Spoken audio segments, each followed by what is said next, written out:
Oops, what did I do? I don't know how this thing works.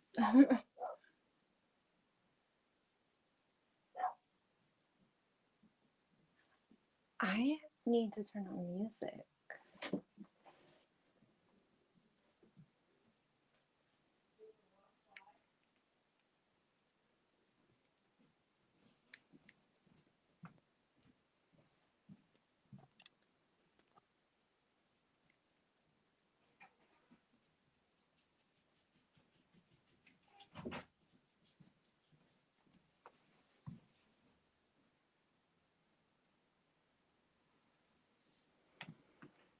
Oh.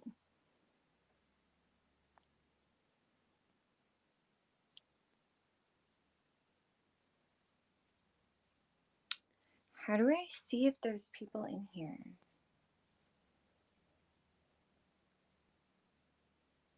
I guess I don't. Oh, maybe it's this. Hey, Logan, you're on. Okay. Yep. I thought so. No worries.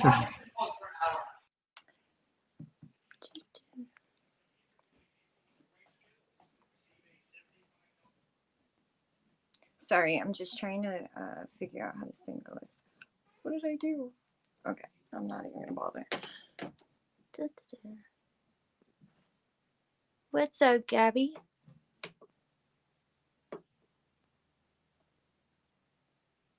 I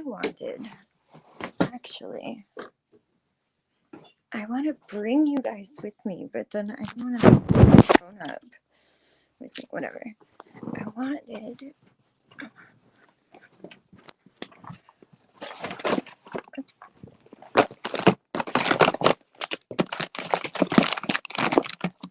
This is what I wanted.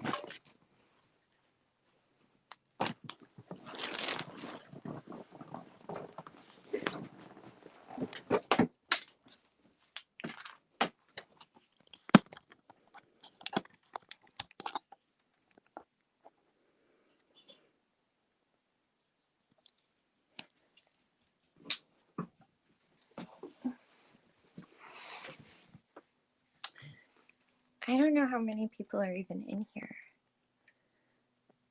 But if you're in here, say hello.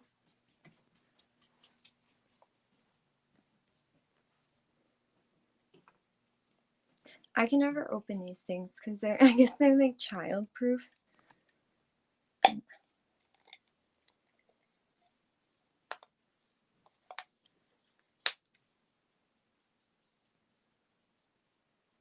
What's up, Carrie?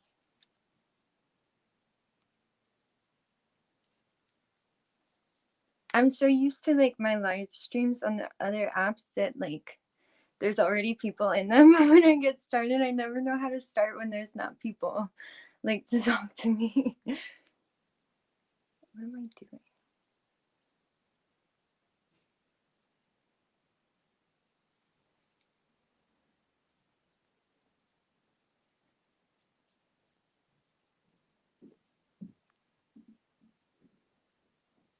I have these cool lights. I'm like very excited to have them, and this is the first time I get to like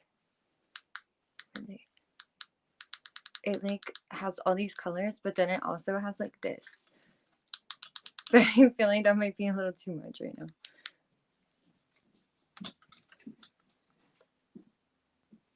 Tonight, mostly this. I always like these the best. Cartridges. I don't know why, but then I have this thing to try out. I haven't tried it yet. This, oh my god. So this isn't the cartridge that the stuff in it came in. The stuff that was in it came in a different one, and it like broke apart into a million pieces, and I sat here like trying to super carefully like get it to like fall into this one. I don't ever know how to do that.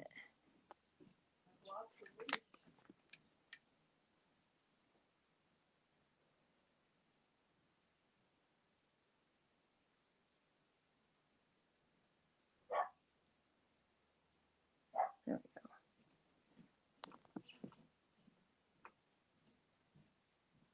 Where are you guys from?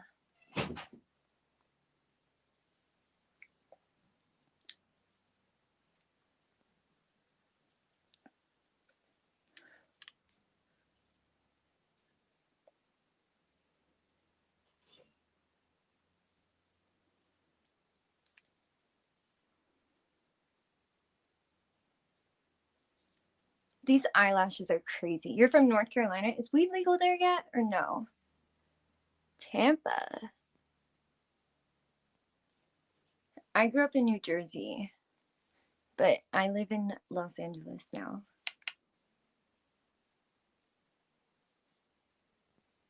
I saw that where I'm from in New Jersey, they finally just started at least to legalize weed. I don't know. It passed on like the ballot, but I don't know if they're like what they're doing with it. Which is crazy because like in New Jersey, like it's like it was at least super illegal, like for as long as I know. Like my parents actually don't talk to me over weed anymore. That's like still fighting. Dang, that sucks. It's crazy. And like on the East Coast, they have such a problem with like prescription pills and like opiates and stuff. And I've seen like the difference, and I really think that like part of the reason that that problem's not so prevalent like over here is because like weed is legal, but like they, I don't know, people like at least where I'm from in New Jersey are like skeptical of like weed not being a gateway drug. Like it's crazy all the propaganda that they have like against weed, but they're like fine with like pills. Oh, that's awesome.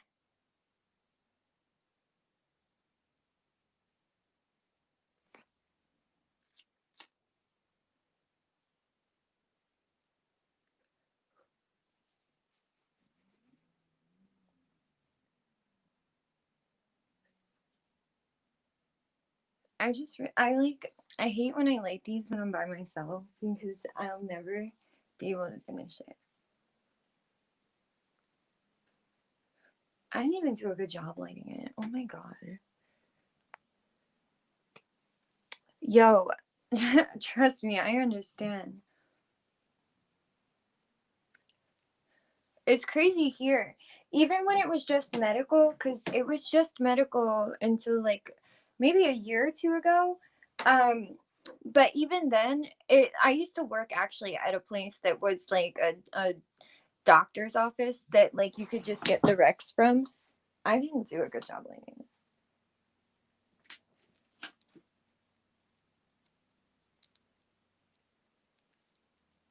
I think it's out all the way already. I'm like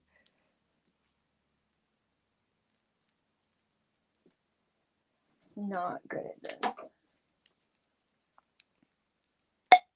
This tasted bad.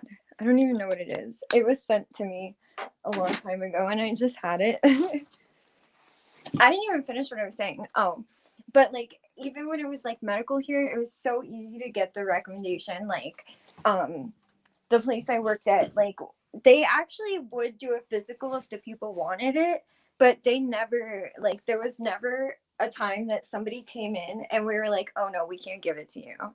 Like oh wait, like but then it became recreational, and the only thing that like kind of sucks about that was all the taxes that they added, because like there was already a good weed industry here, and then when they made it recreational they added all these extra like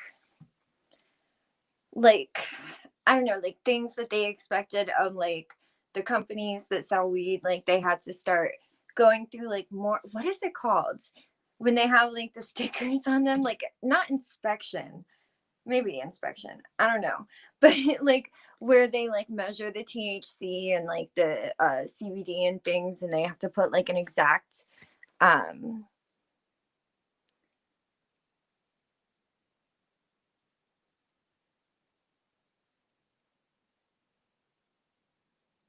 yeah, the lab test. I don't know why I'm like today my brain is like not working at all.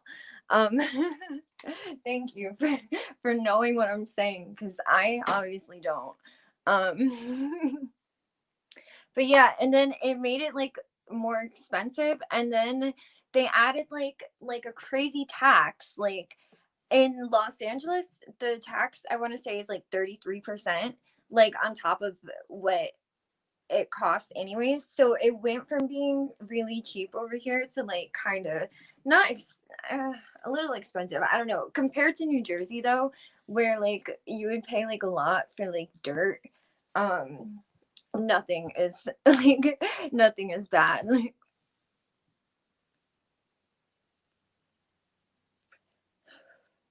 I wonder like in I know that like in California they're not happy with the tax revenue that it actually brings in, but I think part of that is because like there was already an industry here that wasn't taxed. So I think though that like places like I don't know how it is like in North Carolina or like um but like in New Jersey there's not already a thriving industry for it, and like it's the weed over there is not good. So I think like for some states like New Jersey needs help with their economy real bad, and like the tax revenue will probably be really good for them because they don't have companies already with connections that like can skip going the correct legal way and like just sell them. Yeah, no, the taxes are not. Ah, bye, Sherry. It's like I don't know. I don't know how like I don't know how the prices here compare like to other places, but I feel like the reason that they aren't like ever happy with the tax revenue it brings in is because they make it too expensive. Where like if they just kept it more normal, like not 30%, maybe how much is alcohol tax?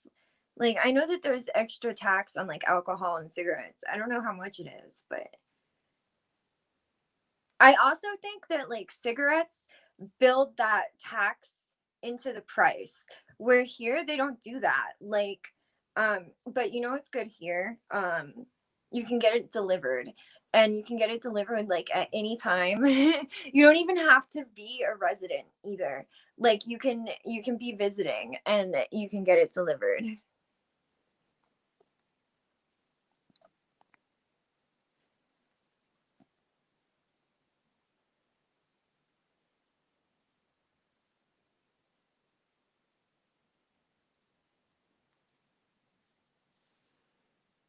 Yeah, it's crazy.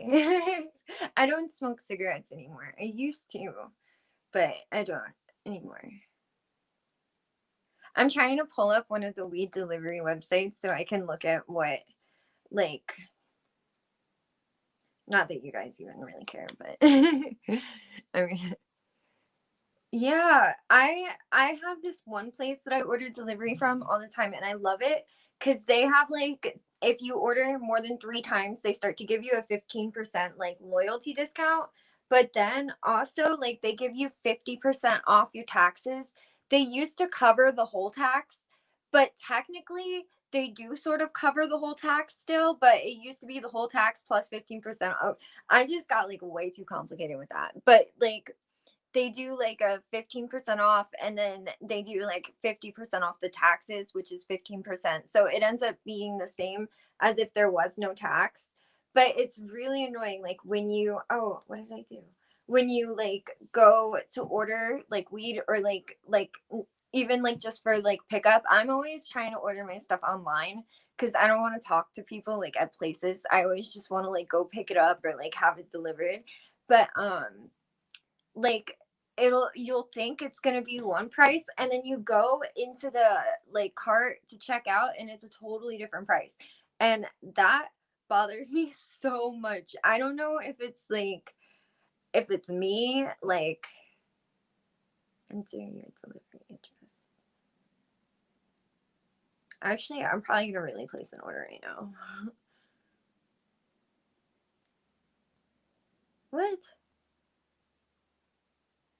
I always do this. So this phone is like on the side. I forget what it's called. Galaxy Edge or whatever. I'm always pressing the buttons on it.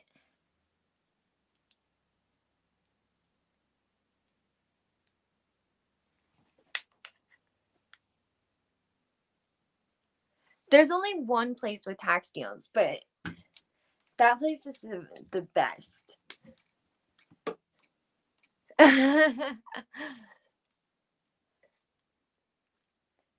So, oh, it's Cyber Monday. I'm like, why is all this stuff so cheap? This is not what it's usually like, and it's because it's Cyber Monday.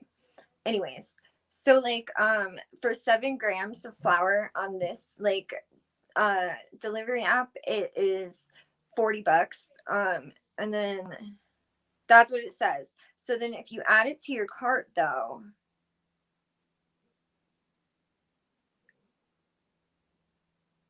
and go to checkout,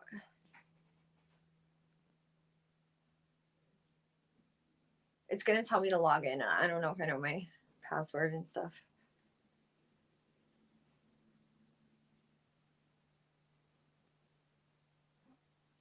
Maybe I do.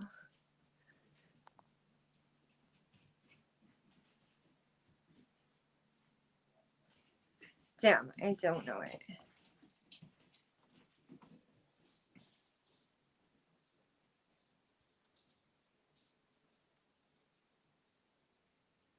Okay, that's not the password.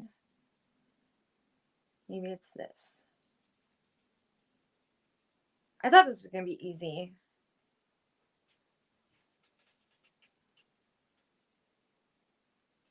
Okay.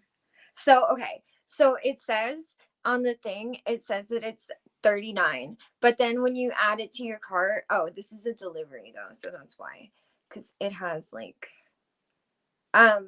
the taxes and fees come out to $14.85 on a like a $39 thing.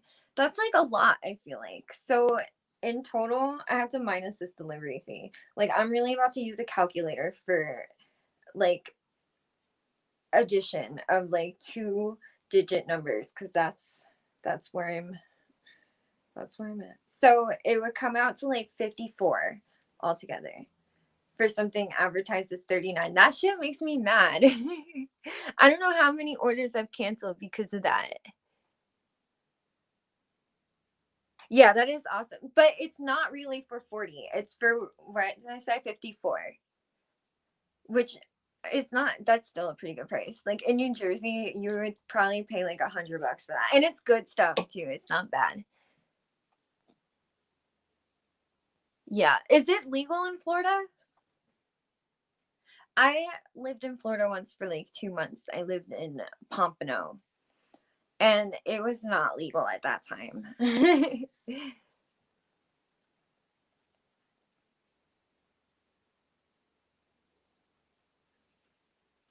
But like it used to be here, like it would be the prices that is listed without the tax, because it used to not be taxed like that. Just medical. Is it the same though as like it used to be out here where it's pretty easy to get it, like to get your medical thing, or is it like, do you have to actually have like a real ailment that like you have to prove? They made people, like I worked at one of the doctor's offices that did it, and like it, we always gave it to everybody who walked in. Everybody, like every place did. um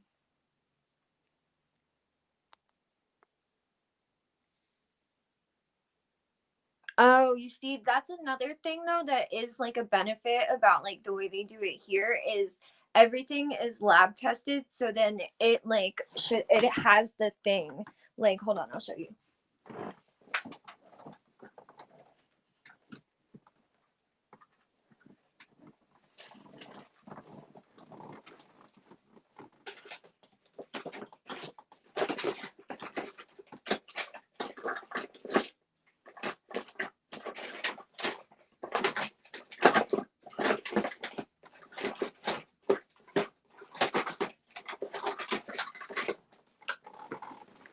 like, oops, I don't know what I just, everything has like this one doesn't have it on it. Like it has the percentages of everything. Like, wait. I'm like, sorry. So like you always will know what you're getting. Like it's never a surprise.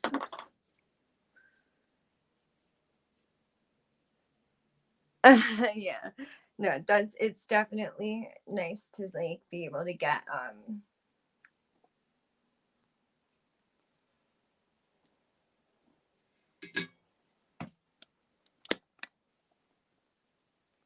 this light. I really like it, but it might not be the most flattering light that I own. I really like it when I should have put music on, but you know what? I couldn't because I don't know where the Apple TV remote is. And I had already started this, and I would have had to use my phone as a remote, and I didn't want to like lose this.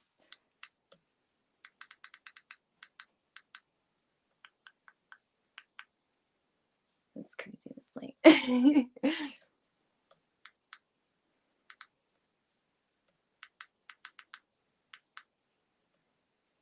I kind of like this.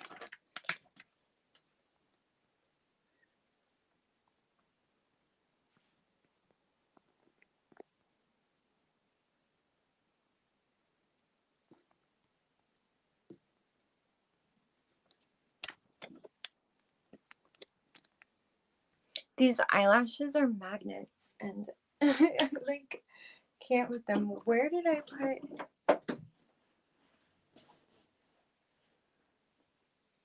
You know, I like haven't even moved at all, and I somehow still lost like the only thing that I had with me over here.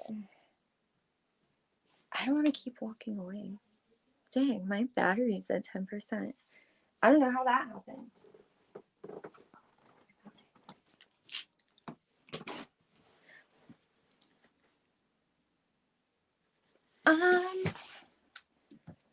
My favorite part is probably like I actually really like that my friends like back home don't have like weed there, so then they have to ask me like a bunch of questions about it, and like um I like to get to tell people things about weed that like they don't really know, or like when people don't have like access to um like different kinds like wax or like shatter or whatever, like to introduce them to that. That's probably like my favorite thing.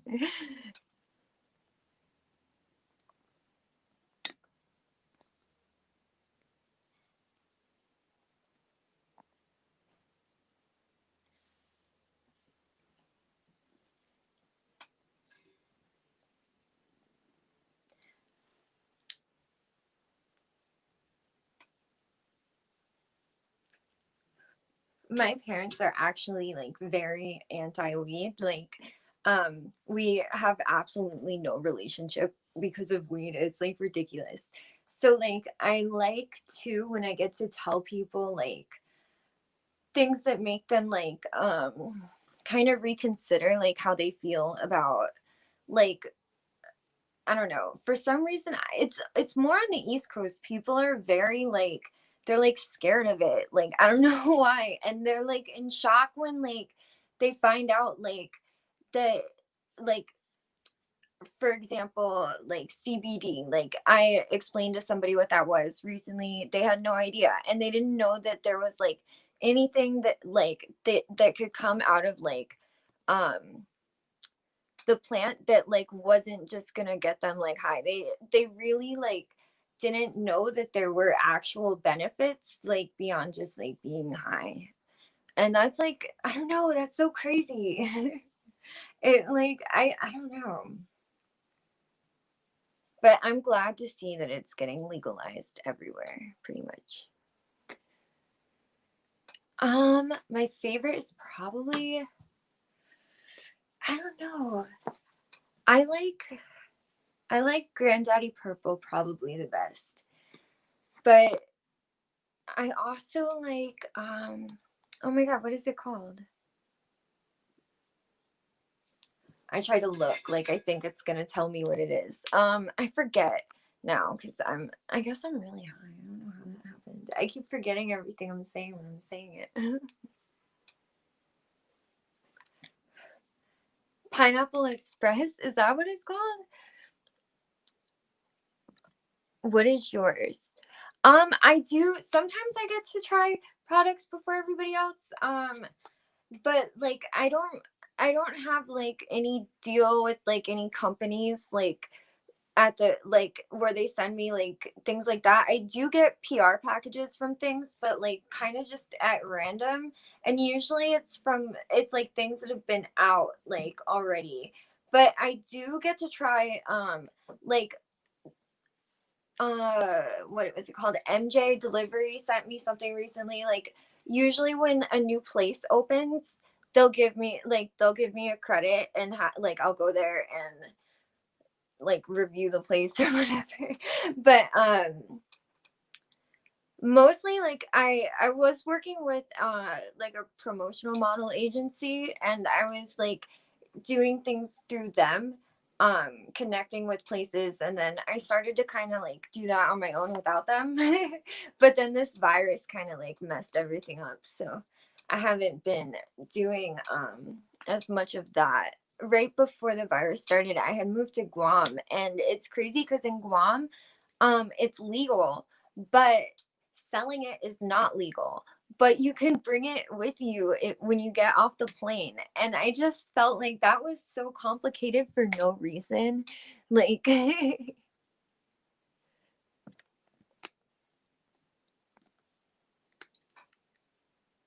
but that's crazy too now. Like, if it's legal at like all the airports that you're stopping through, then you can have it on planes now. Well, you can't be, smoking it on the plane, but and you have to declare it, but like you're fine. Because I had no problem when I went to Guam at all. Like, and I had to go through Homeland Security or whatever. Or no, what is that called? That's not what it's called. It's called customs.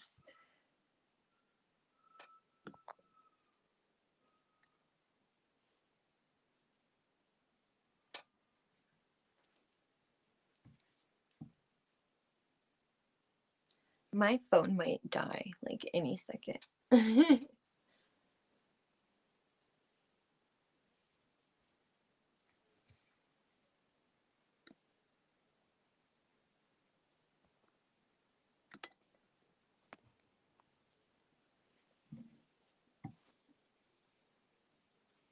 Yo, what? That was weird.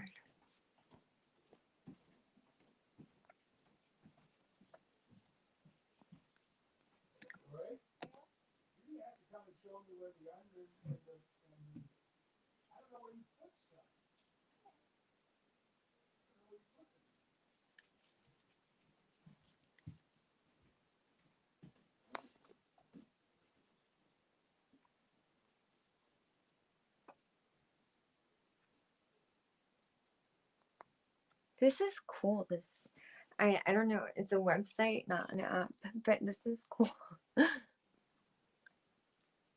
Anyways, I think my time is done, and my phone is literally on like 1%. I've been thinking it was gonna die for like the longest time.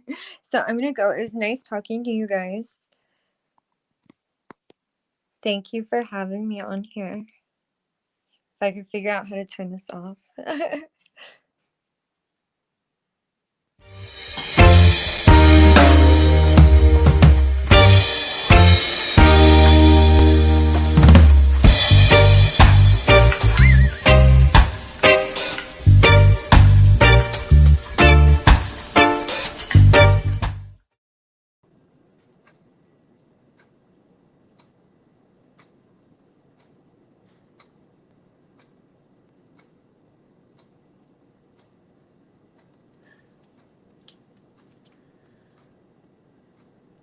Hi guys, happy Monday and happy Nugtopia 12 days of Christmas. I'm so glad that you're here. You stopped in to say hello and you decided to spend a little time with me tonight. I wanted to thank Kyle for putting all this together. This couldn't possibly have been an easy task. And getting all of us together to try to coordinate this must have been truly a work of just craziness. Hey, thanks for tuning in. How are you? What's going on, Ricky? I also wanted to do a shout out tonight for Canna Moms. As you can see along the scroll at the bottom, what we're doing tonight is in sponsorship or in favor of Canna Moms. And if you don't know anything about Canna Moms, as all of us are patients and we all suffer from many different things, one of the things that will never actually happen to me is that I won't have to watch my child suffer. And that's one of the things that Mariah and Giselle do every day, all day long. And so for them and for their Canna babies whom we love, and the gratitude that we have for all they do for our community, we just want to give a shout out to them. And I'm asking you guys, if you have a few minutes throughout the night, take a minute and reach out either to pray for Bruno or cannamoms.com, or you can go to the link at the bottom where Nugtopia has the link and make a donation and help these kids have a Christmas, and maybe like a pair of shoes that fit. I know it's hard times for all of us, most of us. I've been unemployed for a while, so but a whole lot of people, hey Gabby, a whole lot of people also are unemployed. And so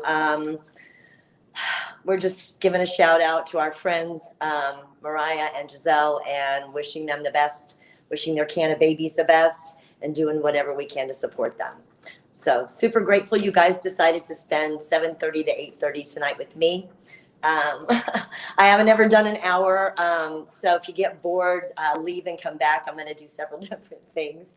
But, you know, I like to give you a little bit of education while I'm talking to you. So I was fortunate enough recently to get this big giant bag of cannabis leaves. That's right. This whole bag is full of cannabis leaves, raw, beautiful cannabis leaves. And, you know, we've talked about cannabis in so many different ways. And if you've watched me, or if you've done one of the cooking shows, or if we've hung out together at all, you know, I like to talk about having a cannabis kitchen and finding different ways to include cannabis in your life besides smoking, you know, even though that's one of the things that I usually go to. That's a go-to for me. But raw cannabis is a science that's just coming into awareness, and there's so many amazing benefits to raw cannabis. Now, after you start to cook it, even if you start with a raw leaf, like we will tonight, and include it in some of the food that we're going to cook, then it becomes not raw anymore. But if you've got cannabis leaves like this, and you know, we're lucky enough now to live in Florida where you can contact a Florida hemp farmer, and I am sure that they would be more than happy to speak to you about some of the leaves that they're not going to be doing much with, and be happy to maybe help you do that. Also, there's a couple of hemp farms around that look for volunteers. So take a look online and check that out, or follow me and I'll post those when I can. But cannabis leaves, of course, hemp is cannabis sativa. I think we all know that by now. If not, now you know. Cannabis sativa, cannabis indica, hemp is just cannabis sativa. The ratios are just different. The genetics are just different. But what's really cool about raw cannabis, whether you're doing raw cannabis sativa leaves, or whether you're doing, I just love that, right? Isn't that just like one of the coolest, most beautiful things you've ever seen? Okay, so whether you're doing raw cannabis leaves or whether you're doing hemp or THC leaves, this has protein in it. It has fiber in it, vitamins, minerals. It helps clear your arteries. Isn't that cool? If you eat it raw, it helps clear your arteries. So why wouldn't you chop up leaves and put them in your salad, right?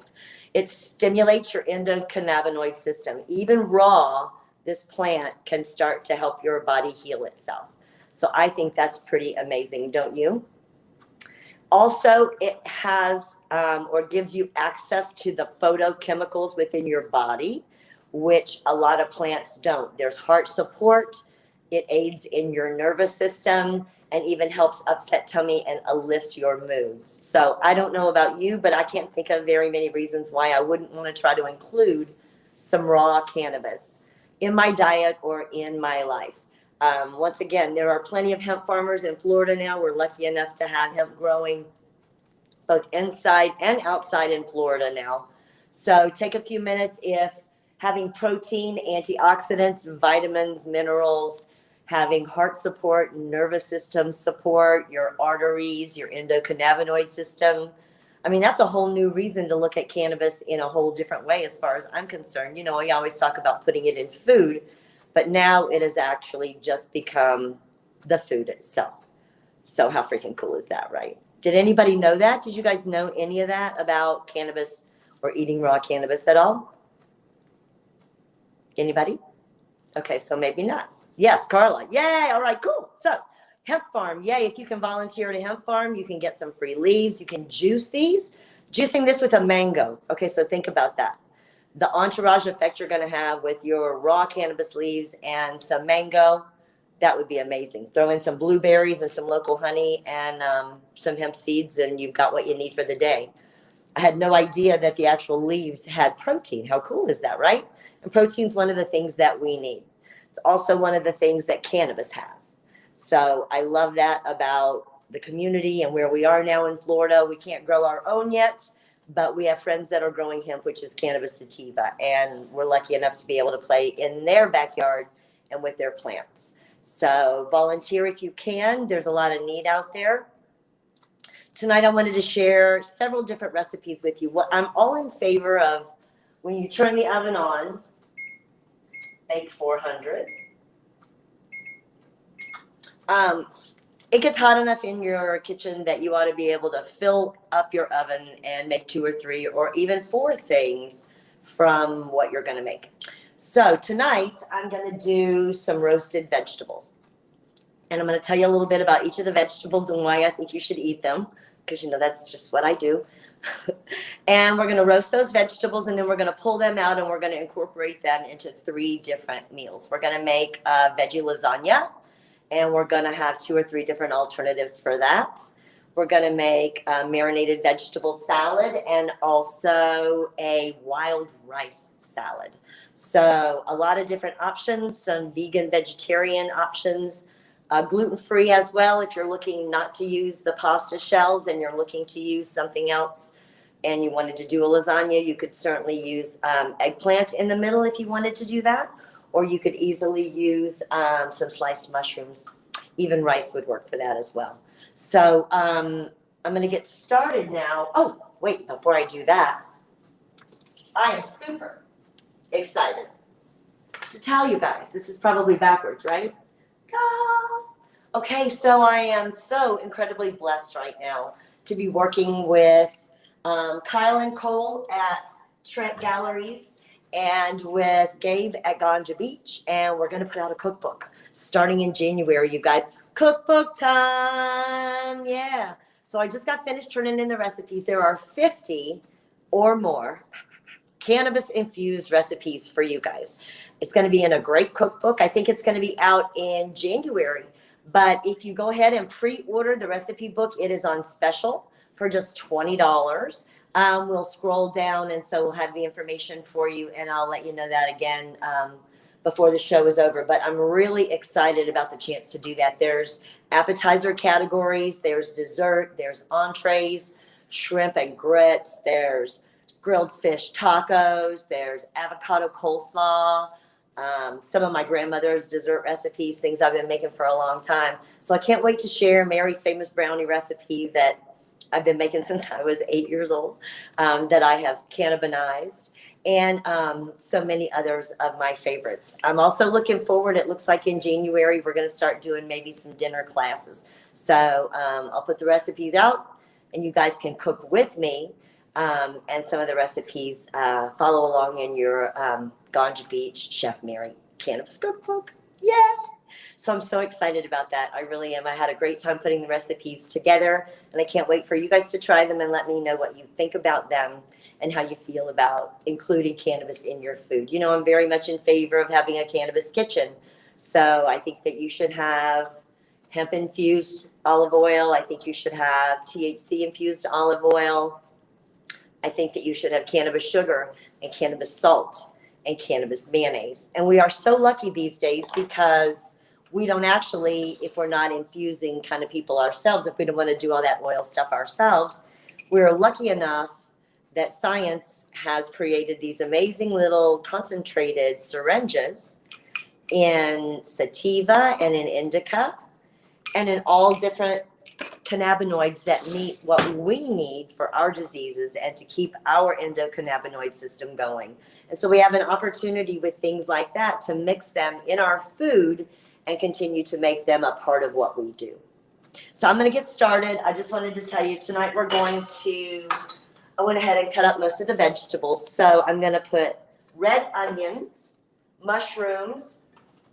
I've got yellow and green squash. We have carrots and sliced sweet potatoes. Sliced tomatoes. Oven's ready. Gosh, you gotta love the timing, right? And celery and peppers. And the reason I chose these vegetables these are vegetables that I like and that I use. And so I would encourage you to pick vegetables that you like and you use if you're going to do roasting, and then use them in the recipes that we're going to talk about after.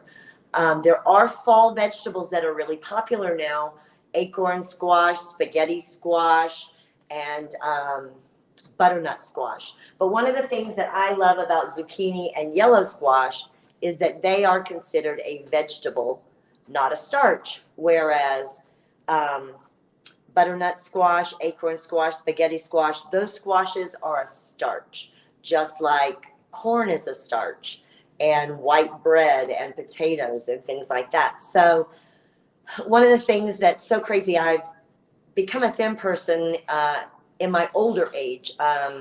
Only for about the last 10 years have I been really thin. I was super heavy all my life. I know most people don't believe that, and I'll look and find some of the heavy pictures. But I went on my first diet when I was 8 years old.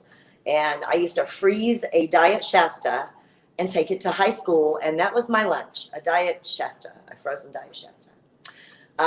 Because it was fat, or my mother said I was fat, and my dad said I was fat. So at the dinner table, things were taken away from me, and I was forbidden to have things. And you know what happens when that happens. You sneak downstairs at night and eat the cookies and all those kinds of things.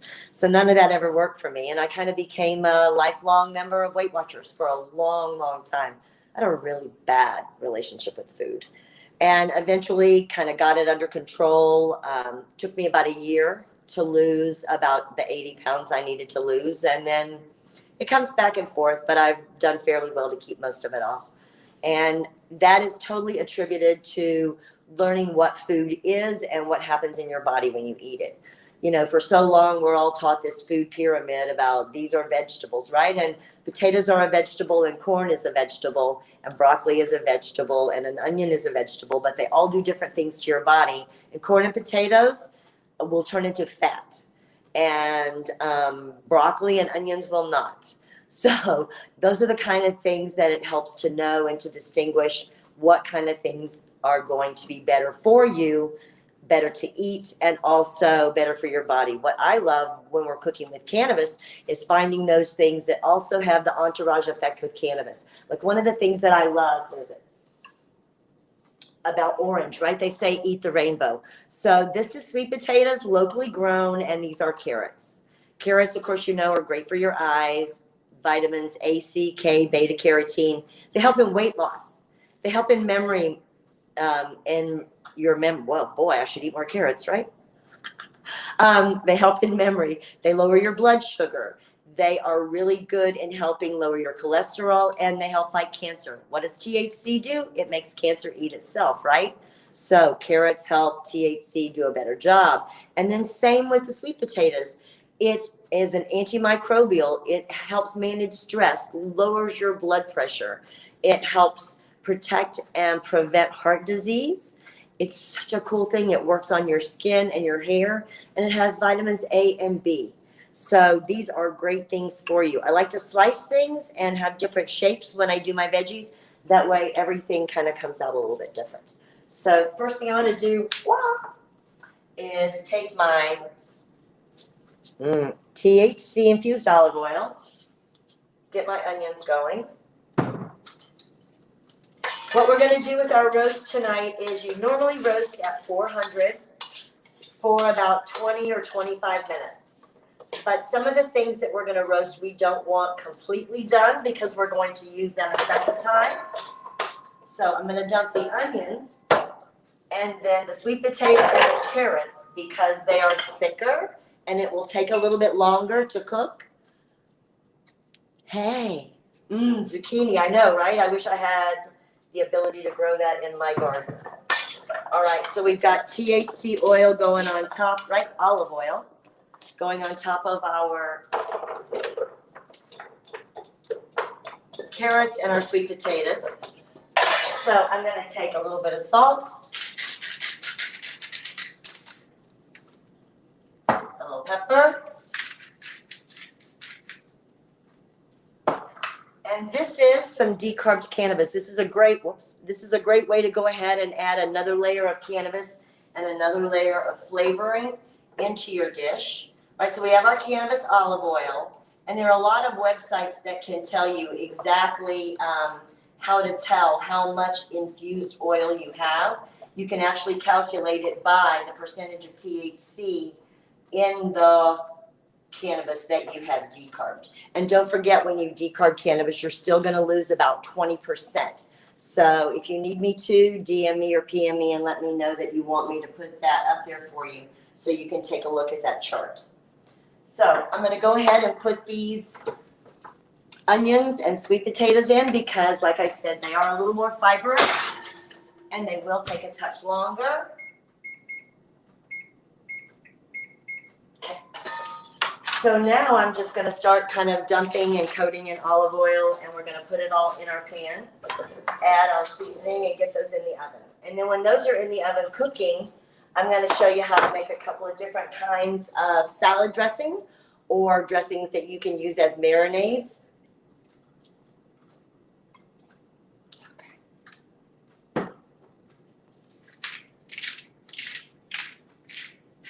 And like I said, if you haven't decarbed any cannabis in your own olive oil, what I would recommend is to take a few minutes and heat some olive oil in a pan. Get it up to about 180, 185, and then go ahead and mix your distillate in there, your syringe, and that would be an easy way for you to infuse your olive oil with that cannabis concentrated syringe. Okay, so there goes the squash. So we have yellow and zucchini. This is going to be so great. And we're going to put a few cannabis leaves on there. Put our tomatoes in. And our our celery. Sorry, guys, I'm a little stoned. Celery and our peppers. So I'm going to add a little bit to the peppers and the celery. Toss the tomatoes. Salt and pepper those a little bit. Kind of ended up all over that one, so we'll spread them out a little. Okay, you guys, get crispy.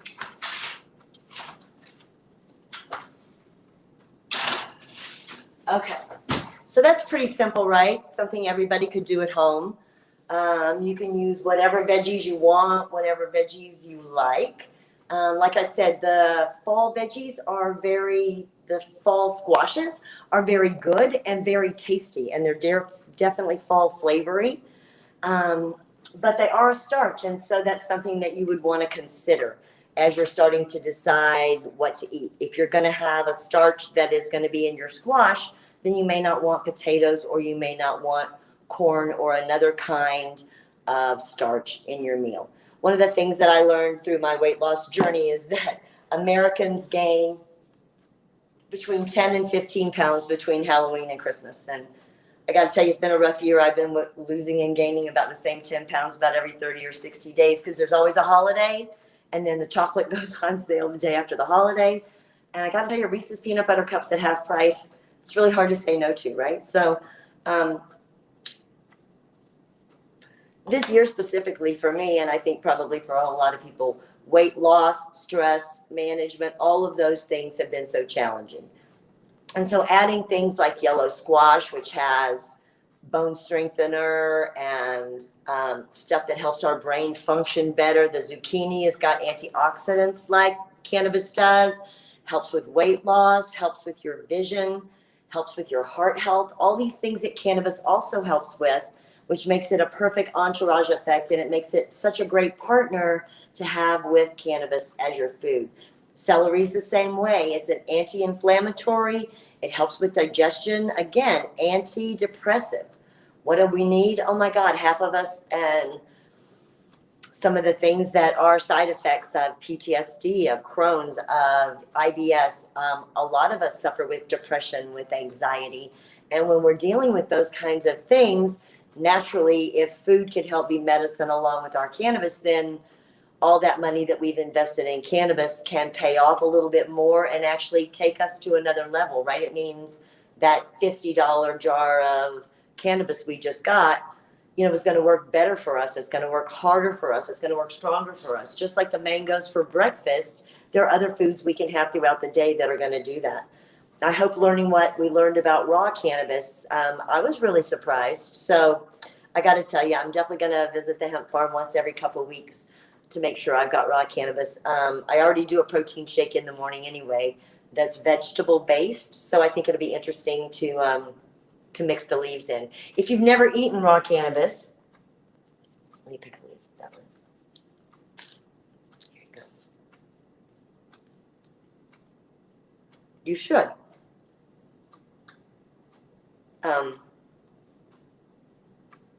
Tastes a little like spinach. And I've used it in cooking like spinach or like basil. It's not the same as when you smoke it, right? It's a much different flavor.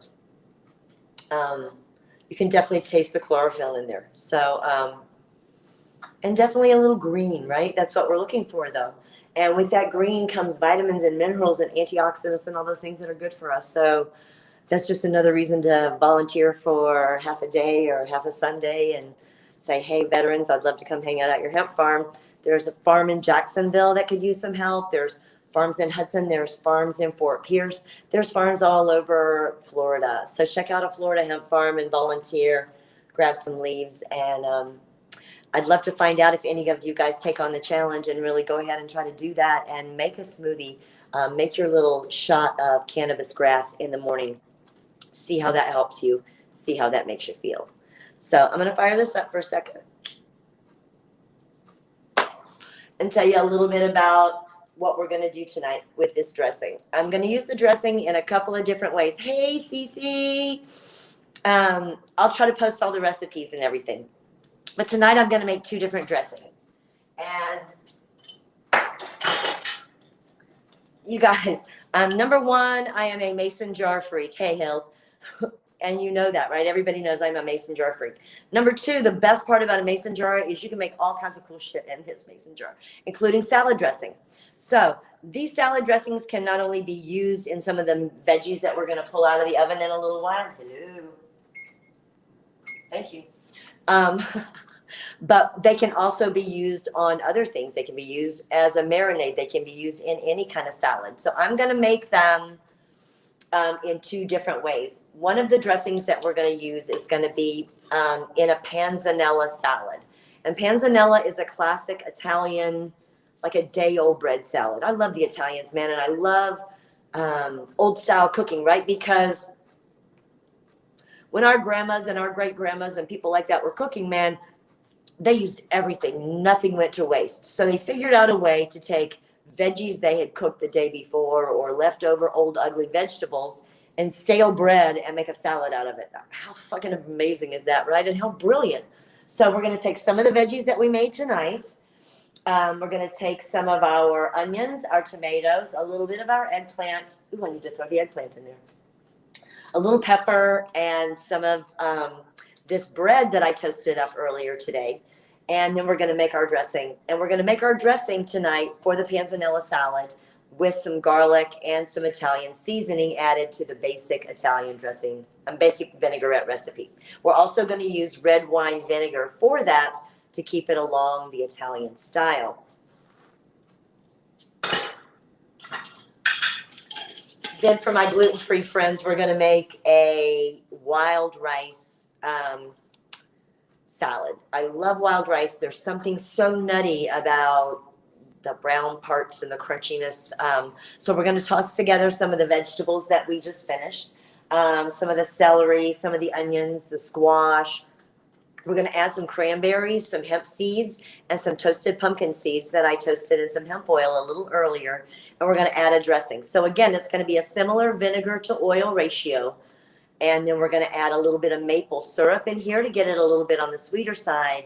And instead of Italian seasoning, we're going to add tarragon to keep our dressing a little bit sweeter. We're going to mix all of that with our rice and our veggies and have a wonderful rice salad. These are so many ways that you can eat your vegetables and enjoy your vegetables. Another way, of course, is just to use that Italian dressing that we're going to make in just a couple minutes and just toss your veggies in that. I love nothing better than a roasted veggie salad. It's an absolutely beautiful platter. The Italian dressing, that oil and vinegar, is just perfect to mix in with the flavors of our roasted veggies. And I think that it'll be a great way to start to get your family to love adding vegetables to your life. If none of that works for you, there's always the option after the veggies come out of the oven is to drop them in a small simmering pot of chicken broth or vegetable broth.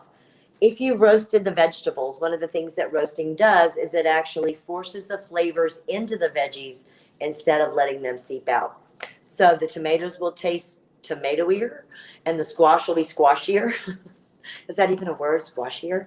But the vegetables maintain also more of their nutrition. Like our onions will have their antioxidants. It'll have all of the things that we love about onions, the lowering our chances of cancer, our cholesterol, our heart disease, all of those things, that vitamin C and B, all the things that we love about onions, all of that stuff is going to be relevant for us with our onions right here.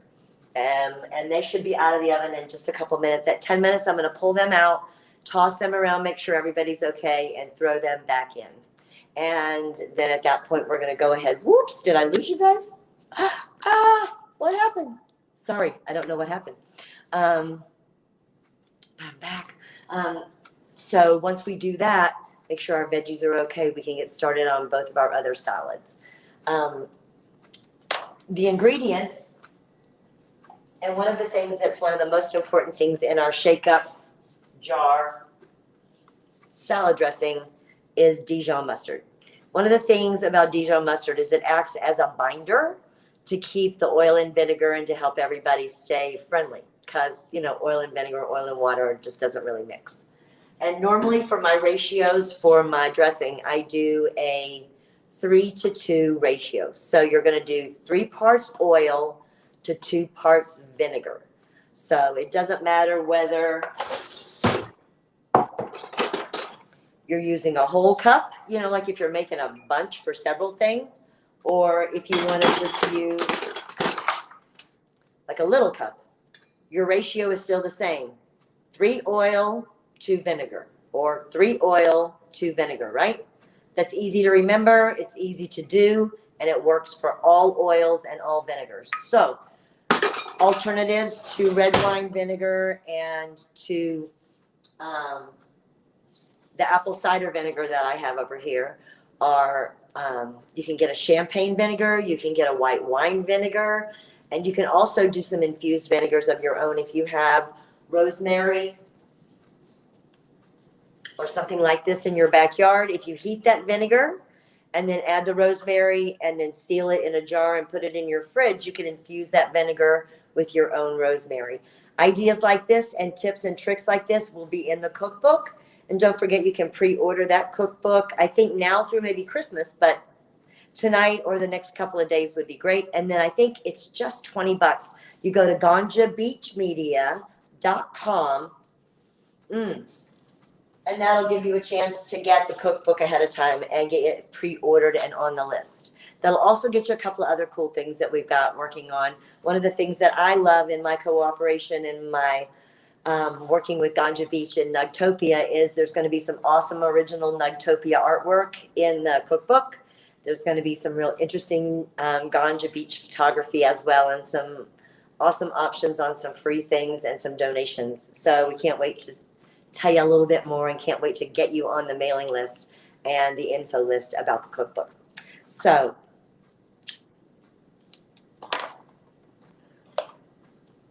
when I make my dressings and I'm using infused oils, depending on who's in my house and how often I'm going to use the oil, I will either use part oil, part infused oil, and part regular, or all oil. So tonight we're going to use 2/3. When we're doing our threes, we're going to do 2 of them infused.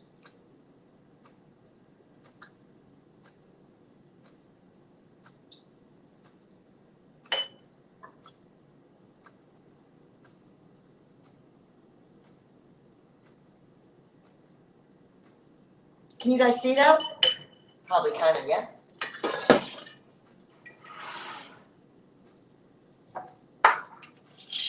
So since we're doing oil in both, right? I'm going to put the 2 infused oils in here now. So this is both salad dressings at the same time. Are we good or what? I wish you could smell this oil. It smells so amazing. And this was duct tape cannabis that I got from Vinegar. All right, now, this is just regular olive oil, and this will be my last 1/3 of a cup.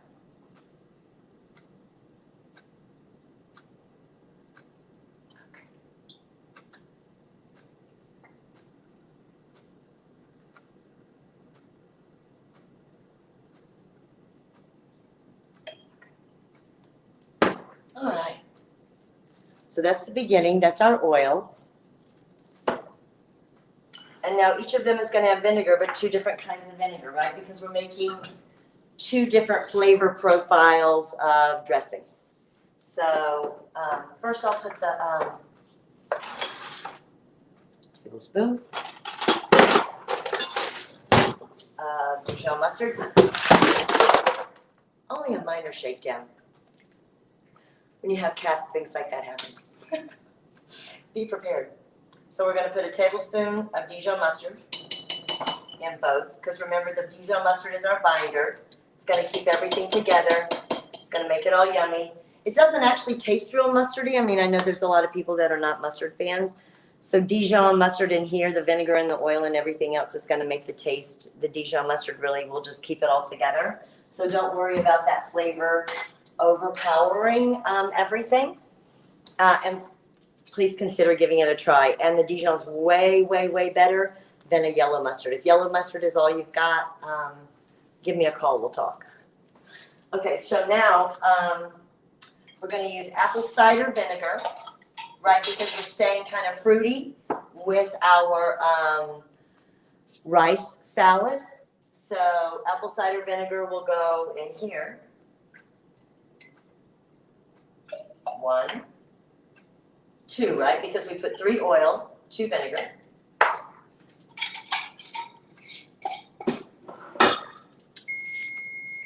Hang on just a second. Let's take a look.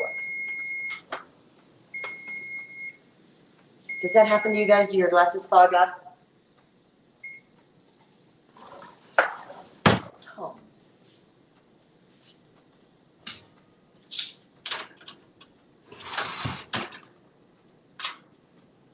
Okay, nobody's too done yet, and everybody looks okay. So I'm going to put them back in for another 10 minutes, and we can finish doing what we're doing.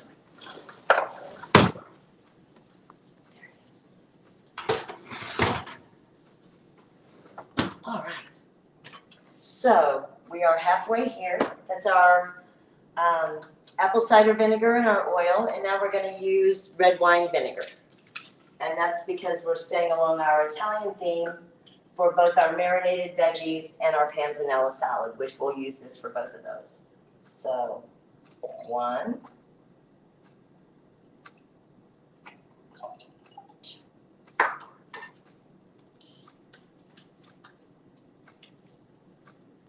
Okay. Now always salt and pepper.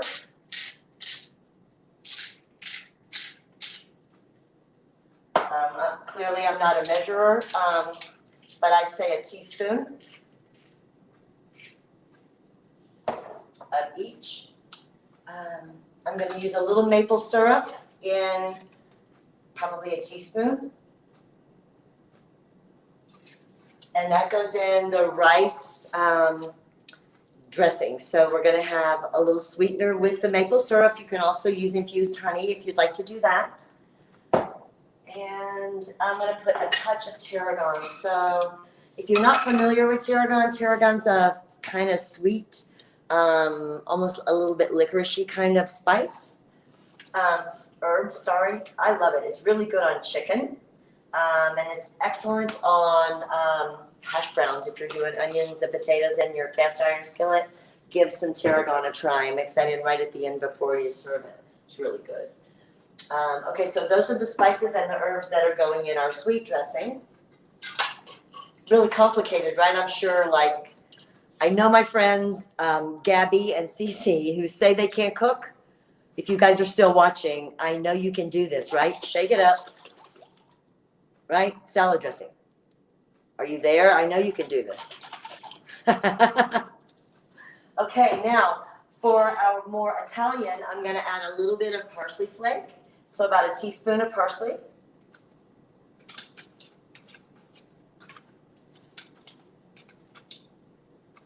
And about a teaspoon of Italian seasoning.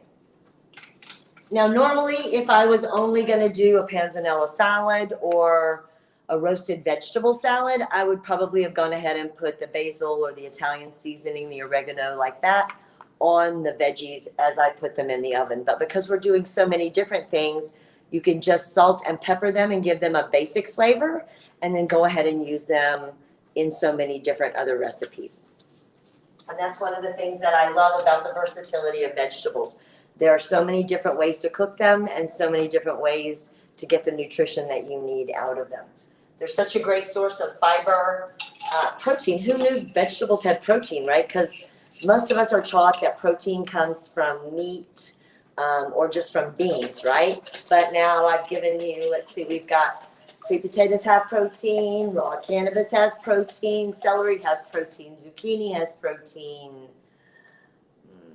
So far, that's it. Okay, so this is our Italian. Can you tell? They're a little bit different, right? Because of the colors of the vinegar. But again, super easy. You can do that at home. And then there are other adaptations if you wanted to add something creamy to that and to make it more like a cream-based dressing.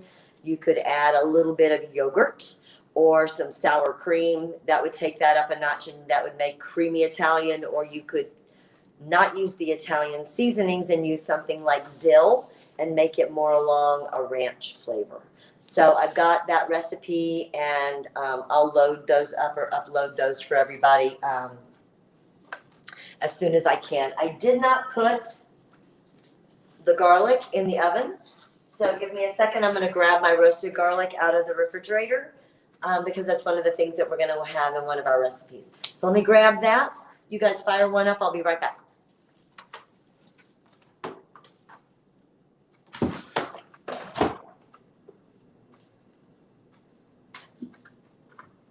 Maybe.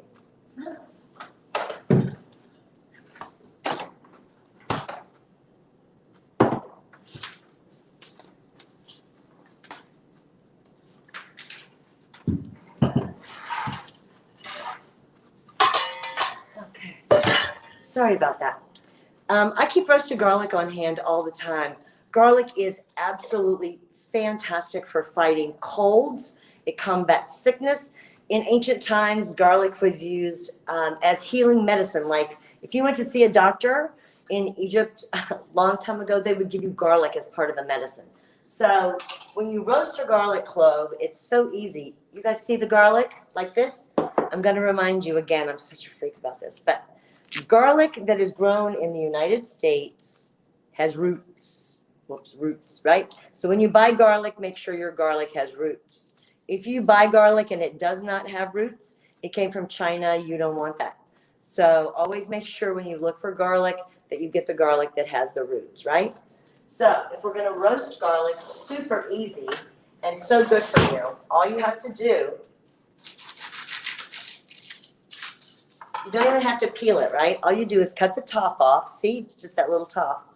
And then you're going to put it in a pan and pour the olive oil right on top of it. And let it sit in there for about 20 or 30 minutes. You'll know because this will be all popped out and all caramely looking. And when it's actually done,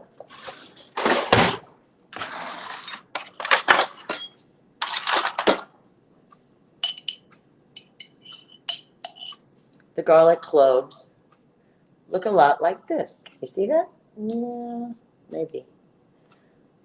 What happens when you cook garlic like that, when you roast garlic, particularly for me in cannabis oil like this is, it increases the sweetness in the garlic and it helps the potency of the garlic. There's been scientific proof that if you eat garlic every day, which we all know if we ate raw garlic or even garlic powder and everything, what that might smell like. But if we consume roasted garlic, that's much better for us. 63% of the people that were tested had a cold and a flu cured because they were eating garlic every day. That's a lot of people, right? And that's pretty good odds. So I would say no reason not to add roasted garlic to your diet. I'm not sure I'd put it in my smoothie in the morning, but it's certainly good to add to a lot of other things. It certainly aids in brain development. It actually fights Alzheimer's and other brain diseases and even helps with bone health and helps detoxify the body.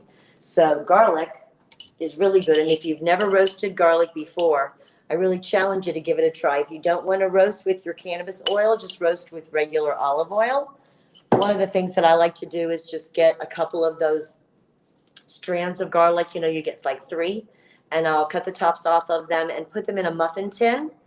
And that way you've got them all, they're sitting right up. Just put the olive oil in them, stick them in the oven, I think 400 for about 30 minutes. And you'll have something that's absolutely magical. It's absolutely wonderful, just spread on garlic toast, things like that. So super easy to do and really delicious. Our veggies should be out. Okay, so we are ready. I'm going to move this. I want to talk to you guys about lasagna.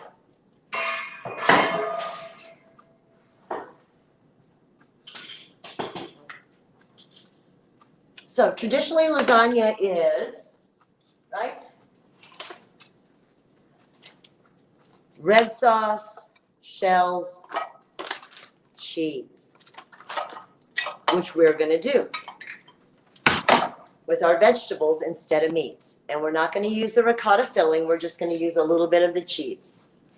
But there are also alternative flavors, and you might not have considered taking your vegetables a different direction and taking your lasagna a different direction.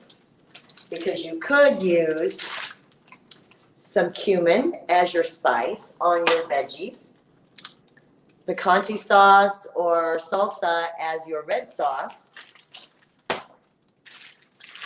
these cute little tortillas as your, instead of your pasta, right? You can cut them in half, lay them on there so they're like your pasta. And then you've also got your Mexican spice blend cheese. So there's a lot of different ways that you can take this vegetable lasagna and turn it into something else, just with the same exact veggies, just a few different spices and a couple of different ingredients, which I'm guessing most of you have in your fridge or a freezer. Okay.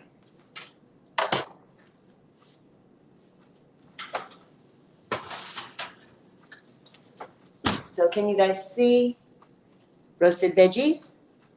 And there is juice in the pan, which I love. Save that. And that can be used for vegetable broth, and you can make soup out of that. Don't you guys have made such a mess? I'll try really hard on Wednesday not to make such a mess. And if you're going to tune in Wednesday night, I'm going to make a cake. So if you guys are interested, let me know, and I'll post the recipe early, and we can make this cake together. It's an olive oil cake. So we're going to be using our infused cannabis olive oil to make cake together. And that is Wednesday. And then Thursday, well, I'll tell you Wednesday what we're doing on Thursday. So lasagna is one of the easiest things to make, right? It's red sauce and usually meat and cheese. But we're going to take a different direction, and we're going veggie. So I got my favorite red sauce, which is Rao's marinara. And what we're gonna do, maybe. There you go. First thing you always do in your lasagna pan is put red sauce on the bottom. And slide it around, right? So the bottom of your pan's covered. And now we're gonna take, because I know I have some chefs that are quickie chefs, and so I did not boil the pasta that I had planned to. I got the quick, cheaty, oven-ready lasagna, because I know that there are 2 or 3 people watching this that would never do that, that would only boil their own. But I have a lot of friends, and I know these are the kind of pasta shells you guys buy, so that's what we're doing. All right, pasta shell going down. Now, I'm gonna put my raw cannabis leaves in.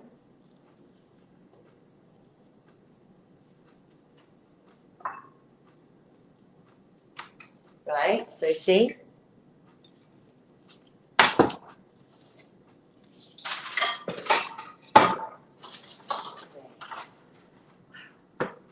I need to be a cleaner chef. Oh, man. Yeah. Okay, so first layer, we'll put a few onions on there, right? Some zucchini, some yellow squash,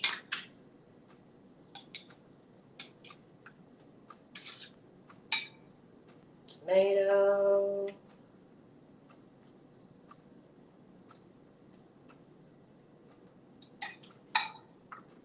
right?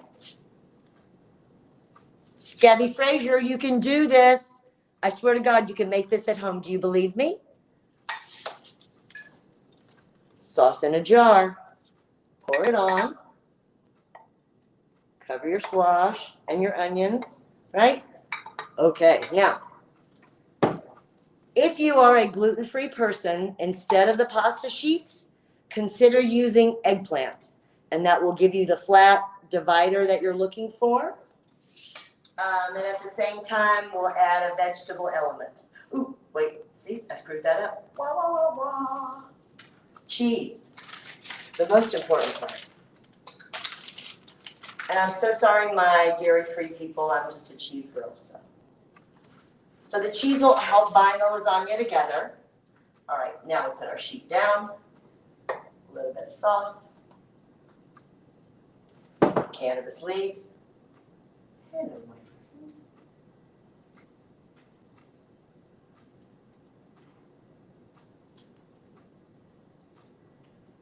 And now our next layer, we're gonna put some carrots. Because you know carrots are good for you. Oh, by the way, something really cool that you can do if you can't get your kids to eat veggies is you can put all these roasted veggies in a blender and puree them and then add them to stuff and your kids will never know.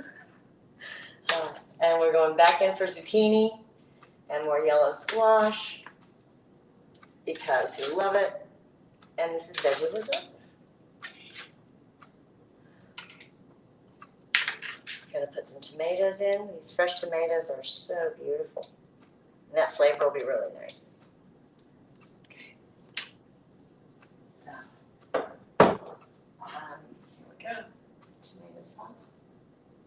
I think because of the way this is, it will probably only take the second layer. So I'm gonna turn the oven down to 350 from 400, which is where we were. I know probably you guys will have to go before the lasagna is ready, but I'll post pictures of the lasagna and we'll talk about it.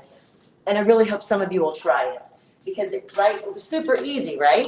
It's veggies and it's so good for you. So there goes the top layer of cheese. So we have cannabis in here. 2 different ways, right? We have cannabis olive oil that we roasted our vegetables in. We also have decarbed cannabis that we dusted our vegetables in when we roasted them. And we also have cannabis in here. So we're gonna stick this in the oven and give it about 30 minutes. Normally you would want to give lasagna longer than that, but all of our veggies are practically cooked. So we're really lucky that we have the ability to do that. I'm running out of time. God, I can't even believe it. I was worried about filling an hour, and we may have actually succeeded in that. So I'm going to show you guys real quick how to do the Panzanella salad. I took a bunch of bread today and toasted it. I love bread that's got seeds and all kinds of yummy things in it. Remember I told you if you're eating white bread, you might as well eat your napkin? I'm not kidding. Okay, so since this is an old Italian recipe and this is supposed to be day-old bread, I just kind of tore it apart with my hands and made a chunks out of it.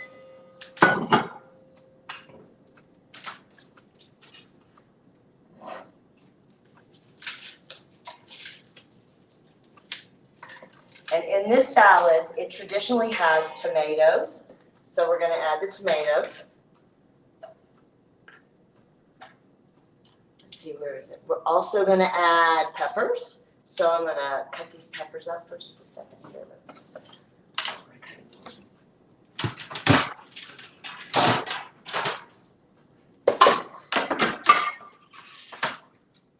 Sometimes they put cucumber in a Panzanella salad. I've never really understood that, but if you're a cucumber person and it does it for you, knock yourself out.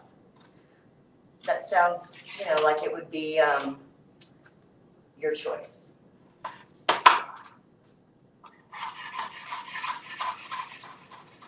When I tell you that pepper's hot, I'm not fucking lying. Yowza. And you guys notice, for my non-chefy people,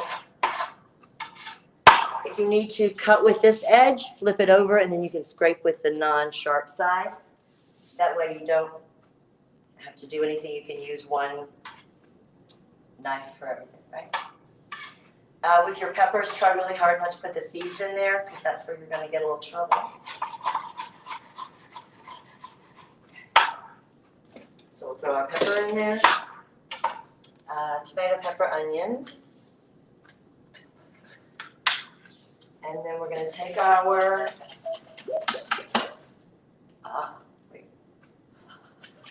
red wine vinaigrette salad dressing, right? And toss this around in here. Grab our zucchini and add that to the pot. And you can see it's so colorful. Can you guys see that? It's so colorful. And I can smell the salad dressing. It's really good after it sits for 2 or 3 hours. Let's see if I got a bowl. I can put this in. You can see it. And of course, if I had an extra minute or two, I would have put a few more veggies in. But go ahead and let that sit in your fridge for a few hours. It's really a nice snack.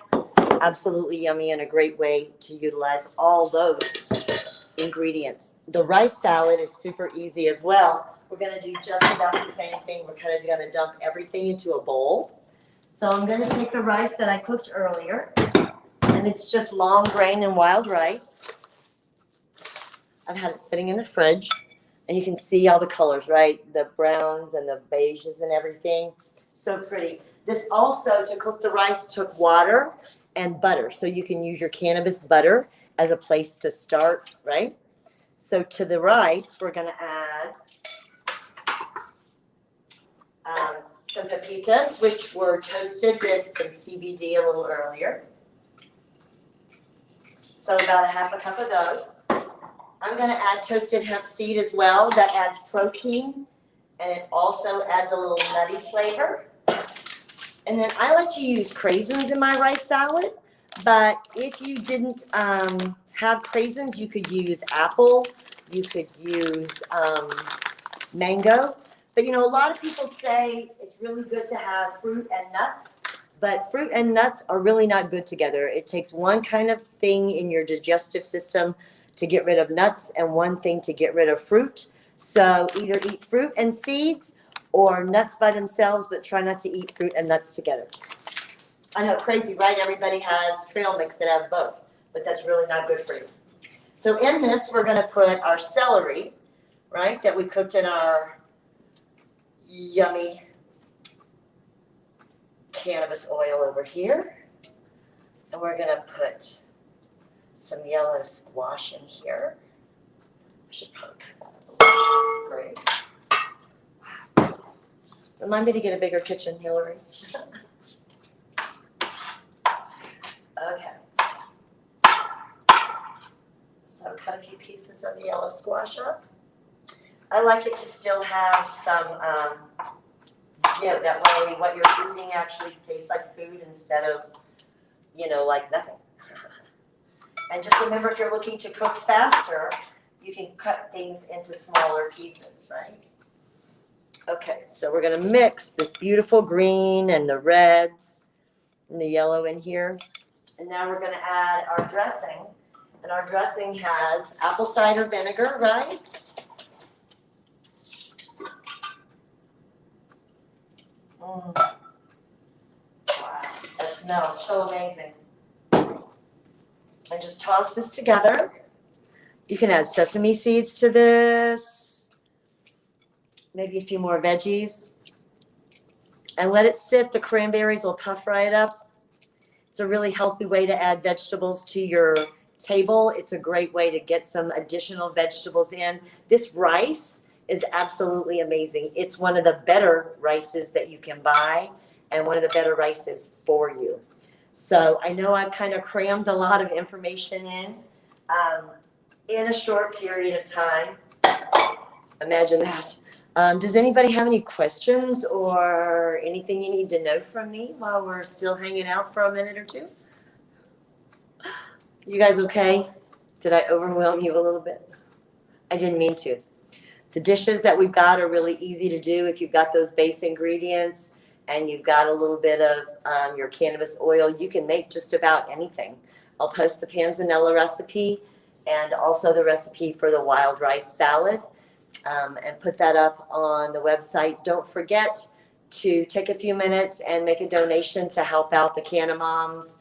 Pray for Bruno. If you want to go just to Facebook and donate directly to Giselle, you can do that. Donate through Nugtopia. Look at the bottom of the screen. I think the scroll is down there talking to you a little bit about how you can help out the Canna babies and the Canna moms and their families, whom we all love and cherish very much. And we are so grateful for them and their fight.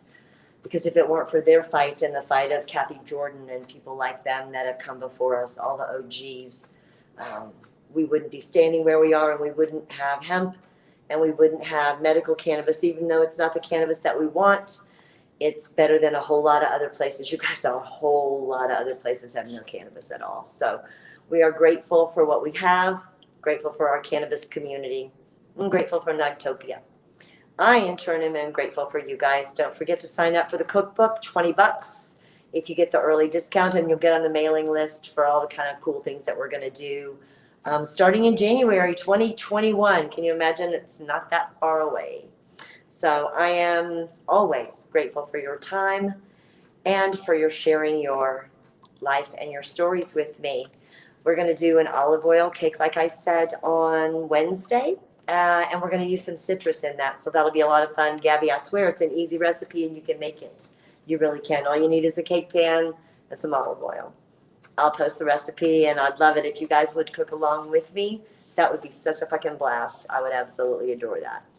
I really appreciate it. And I also wanted to let you guys know, in case you don't know, Nugtopia and Cold Trent are more than just nugs, and there's a lot of artwork and a lot of information, a whole lot of cool things available. So go to Nugtopia and check them out. I think it's time for me to go. Peace, love, cannabis. You guys have an awesome night. I'm really grateful. Thanks. Bye.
What's up, bro? What up, dude? How you doing? Ganja Beach Nerds. I'm here with Rawslack. We're gonna be talking about cannabis and gaming. Sounds like some good topics to talk about. How you doing, sir?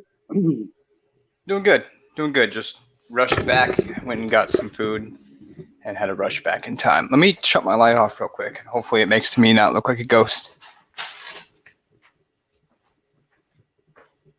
There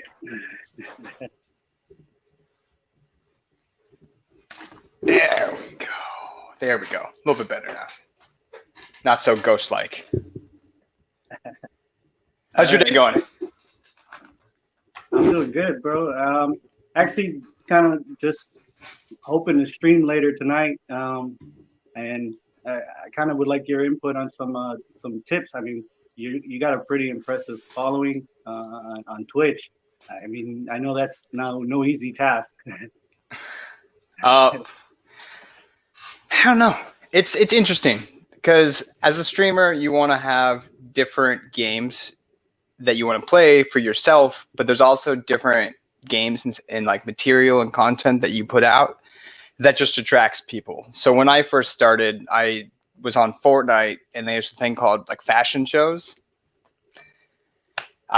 Yeah, but the viewers loved them, and it brought in I guess literally all I did when I started. I joined a little community and started doing these fashion shows, and it took off.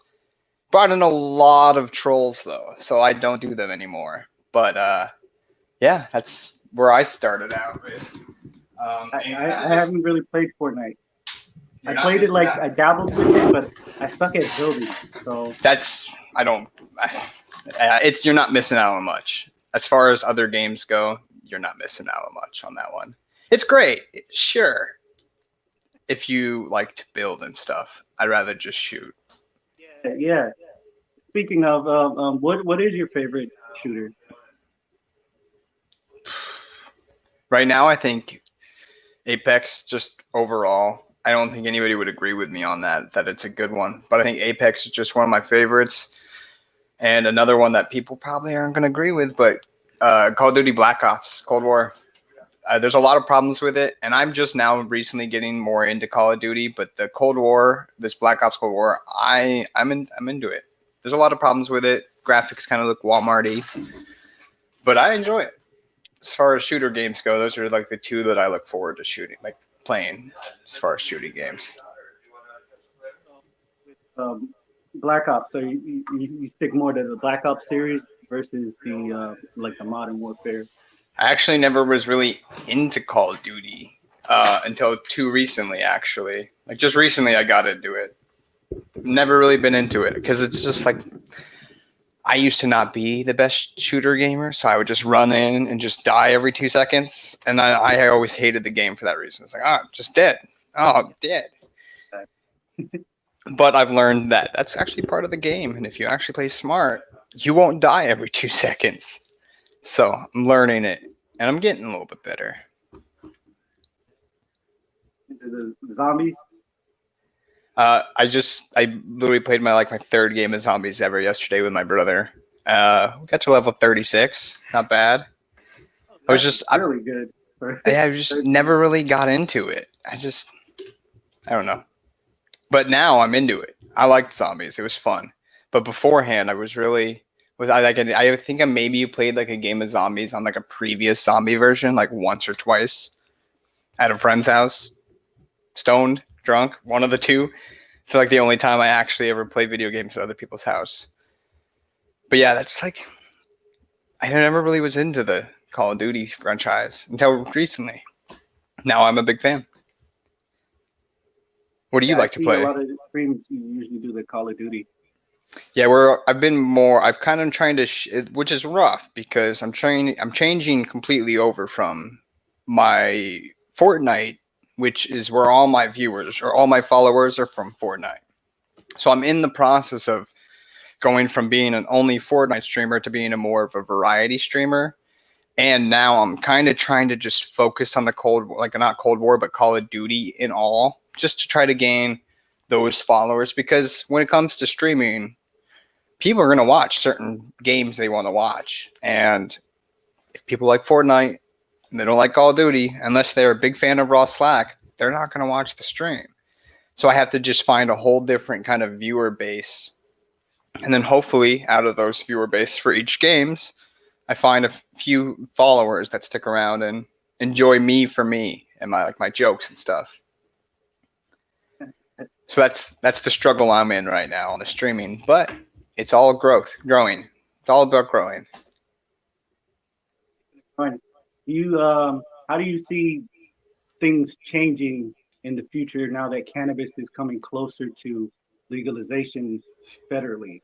I mean, I know you're out on the West Coast. You already have.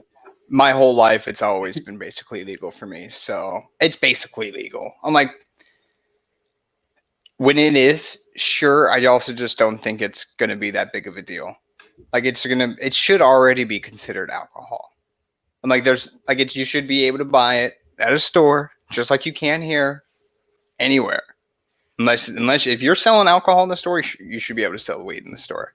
I'm like, if you're selling alcohol but not weed, you're contradicting yourself. It doesn't make sense because you can be way more impaired off alcohol than you can be off marijuana. So like, it doesn't make sense. But my whole life, it's always been legal for me, pretty much. I've always either had a med card back in Colorado, or it just became legalized and I didn't have to. Unfortunately, now I have to pay those taxes because I don't have a med card. But and telling you what, California taxes, it's like 39% total, like between state tax and it's messed up.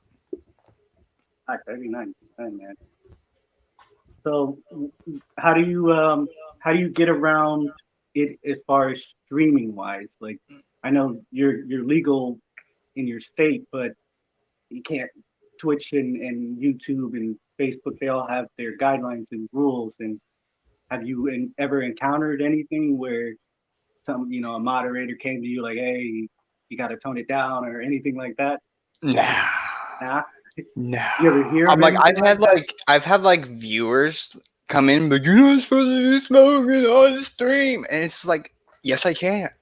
First of all, I'm of age. Second of all, it's legal. Third of all, it's my stream. I'm gonna do what I want. Like, that's kind of how I feel about it. Like, when it comes to your stream, you're gonna do what you want to do. You're gonna show what you want to show. And if there's not a deadline, like a dead set rule, like don't do it, what's stopping you? Sure, I'm like, I do have a kind of a younger fan base, so like I try not to just openly be like, oh, let me grind up and pack a bowl right here. I try to be a little bit more nonchalant with it, but at the same time, I'll be sitting there in the middle of a zombies game with a joint hanging out my mouth, and really won't care. Bear, will you back up, buddy? My dog is all up in here. He's trying to get on the action. He heard you had a joint. Yeah, he's like, joint, bone, same thing. But yeah, so I just don't see, like, even if it became if cannabis came federally legal, I don't see it. I just think the popularity of it's going to decrease. Because I think a lot of people use cannabis as like it's fun, it's weed, whereas that's same with alcohol. Where I really use it medicinally. 90% of the time when I smoke or when I have edibles or anything, it's medicinally. I have a lot of, like, I'm blind in my left eye and sunlight gives me headaches, and it helps with that, and it helps me sleep, and a lot of other things that it really actually helps with. So the fad of it being like, oh, let's go smoke a joint, back when it used to be illegal, it's just like that, oh, we're breaking the rules. It'll turn into cigarettes at one point in time. It's just like, you either do it or you don't. And I think once it becomes federal, it'll just a fad. Just the thought of it's going to bring, like, it's not going to be that big of a deal. And I don't think, like, anything's going to change. I feel like there's already podcasts about cannabis, and there's cooking shows, and there's all of it already. So as far as where is it going to change between now and when it eventually, I don't think much, because it's already basically out there. We cannabis enjoyers, viewers, users weren't going to let it be hidden because there's a good use behind it. Whether people want to think that it's bad or not, the devil's lettuce. Like, if you want to think that, go ahead. But the science speaks for itself. There's nothing wrong with it. It's natural. Well, some of this stuff they've been growing, whew, it's almost not natural. It's so mean. Let's go. But I just think the only thing that's going to change is more the industry side of it. How it's sold, who's going to get a hold of it. Hopefully not Marlboro or another like big tobacco company getting a hold of it like that. That's more where my mind is at on it. Is like when it becomes federal, like who's going to get the ability to sell it and mass produce it, and where's that going to change on the timeline? Say what? It stays farm grown. Right. Well, yeah.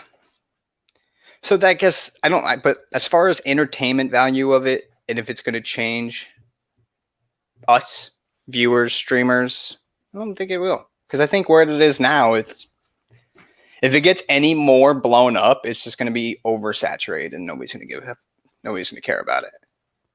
That's just where I kind of see it. Sad thing to do. No one's going to stream and toke up everybody if everybody's doing it. It's just not going to be like a thing, It's just going to be like, oh, cool, he's having a beer while drinking, He's smoking while drinking. It's the same thing, I just feel like there's already here. It's already here. The enjoyers are here for it. It's not going to change because we're already killing the game with enjoying it. You know what I mean? Like you guys are already doing it. Ganja Beach Nerds, literally doing it. You're living the dream of being a purveyor of voice for the cannabis. Where would you change? What would you do differently? When we became federal? Like where would you like if it became federally legal? How do you see it different?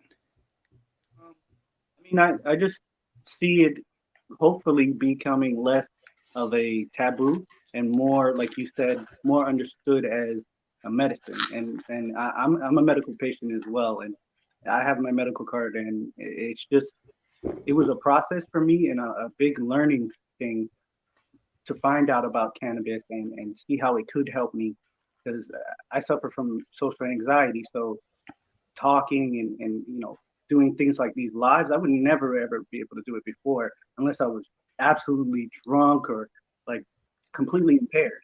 With cannabis, I can have a conversation with you and I'm completely fine. Like we're boys. We can talk. Yeah. I'm here with the stream, Ganja Beach Nerds. It's all love. It really helps. Cannabis is gonna hurt at all. No, definitely gonna hurt nothing. And like it won't hurt anything. I gotta take my jacket off.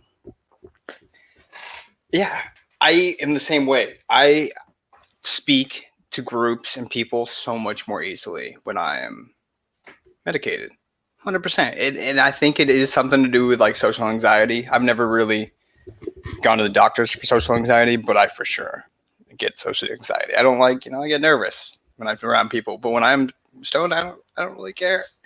I'm just chit chatting. It's just like the worries go out there when it comes but at the same time, no matter how zooted you are, you still have your priorities in mind, right? It doesn't prohibit you from your priorities in life. And that's what's great. Like, no matter how stoned you are, you still know what you need to do in your head. Like, you still know ways to take care of it. Might just take you to think, but that second you take to think may actually make your thing better. Because your mind is so much more creative when you're medicated, that when you're making these second thoughts where you may not do when you're just making decisions sober, maybe a creative decision that could help you in the future. Just one little stone thought, and it's just like, you know what? That's actually a really good idea. Yeah, gaming, I just like, for example, Roblox or Minecraft or even Fortnite. I mean, just having a little bit of creativity with your gameplay can give you that advantage or that edge. You know, 100%. That So, creativity is important in life, and I'm never more creative than when I'm stoned. Never. same here, bro. So let me ask you, what do you prefer? Are you a PC or console guy? I mean, Oh, I where do you just finally got a PC recently, actually. And if you have the money to get a full-blown PC that's gonna work for every game, there's no fucking reason to buy a console. Excuse my language, but I've had an Xbox my whole life. I've never owned a gaming PC. It doesn't make sense to buy a console. Like, it doesn't. You can literally, other than like the exclusives, I can't play Spider-Man, and it's even killing me. How many years has Spider-Man 1 been out? Like 2 years now? I've been going to E3 for like the last 4 years seeing Spider-Man. I still haven't been able to play it because I don't have a PlayStation. That's annoying. beautiful. That's annoying, though. I know it is. I've watched you play it. I've watched so many people play it. It looks great. And I hate Sony for doing exclusive stuff like that. I But know.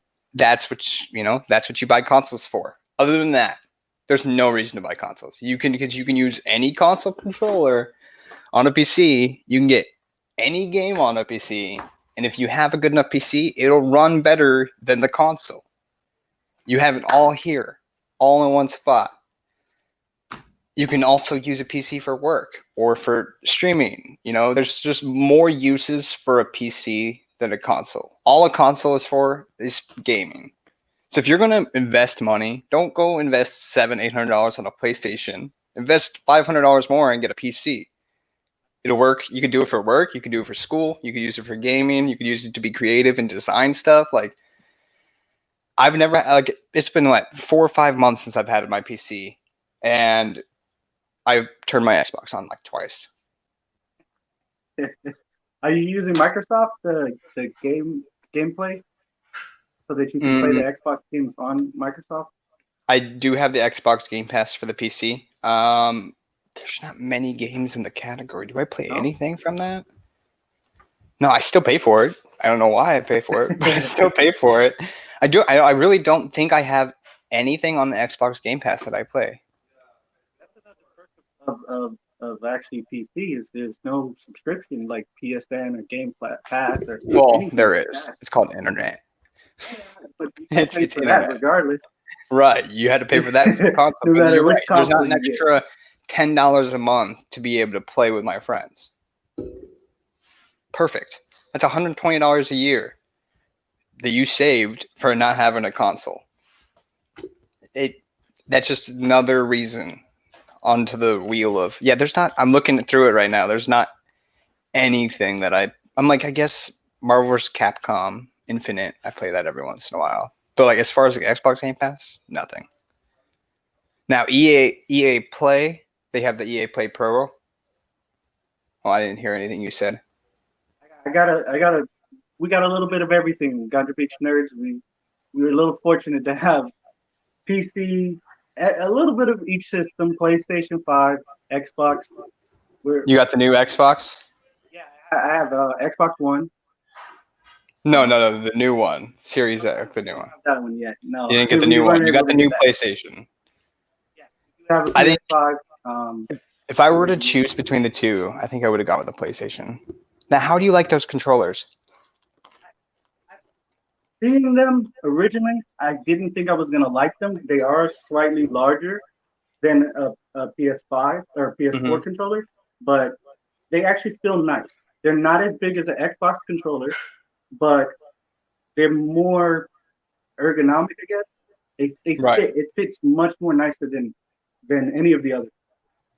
The triggers are right there. The only thing that I don't like, and I would say that it's maybe just something I gotta get used to, is the joystick is a lot closer to the button, or I should say the buttons are closer to the joystick as opposed to the PlayStation 4. So The PlayStations are definitely much farther. That really looks a lot like the Xbox. Like the shape of it looks a lot like an Xbox shape almost. It is similar but it's much more smaller and it's more wider. So it's Yeah. narrow this way, but wider. I didn't notice that the joysticks here on this side, you have the D-pad above the joystick. I don't know how I feel about that. That's interesting. They changed recently. Have they always It's been like that on very close. PlayStation? Has the Yeah. D-pad always been above the joystick on the left side on the PlayStation? Yeah. Wow, I've never noticed that. That's weird. That's so funny. I don't think I've ever noticed that. That's how long it's been since I've played PlayStation. The Microsoft controllers are actually very similar to the GameCube controller. Yes, So how they I do have know a that. staggered joystick. Now, the trigger on the PlayStation controller. I love the trigger. There's so much about this controller that really makes the game. Like the triggers here, they're called adaptive triggers. So when you pull them, they have like a tension. So depending on the game can moderate how much resistance you get in the trigger, as well as give you feedback.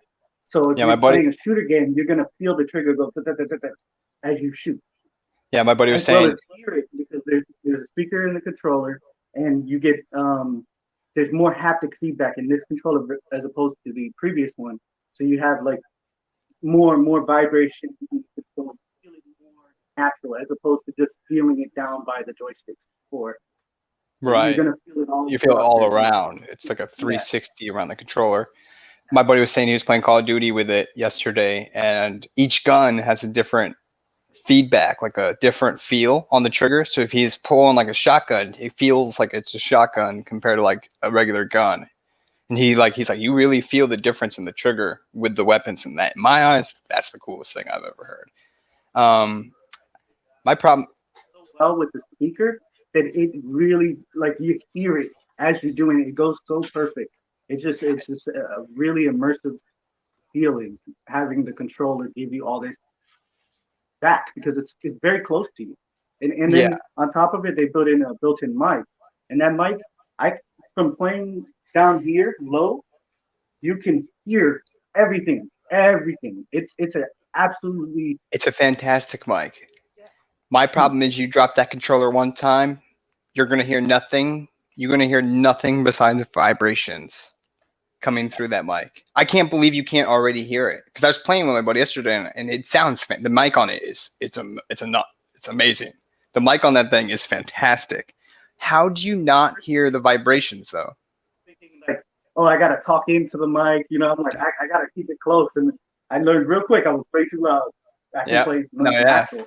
Just normal. It picks it up real well. How it doesn't pick up the vibration sounds though blows my mind. Blows my mind. This sound, it's great. It's weird. It blows my mind. But I feel like if you drop that controller like one time, something's gonna get loose and all you're gonna hear on that mic is just vibrations. But other than that, that controller is sick. I wish I could. Is that Wi-Fi, right?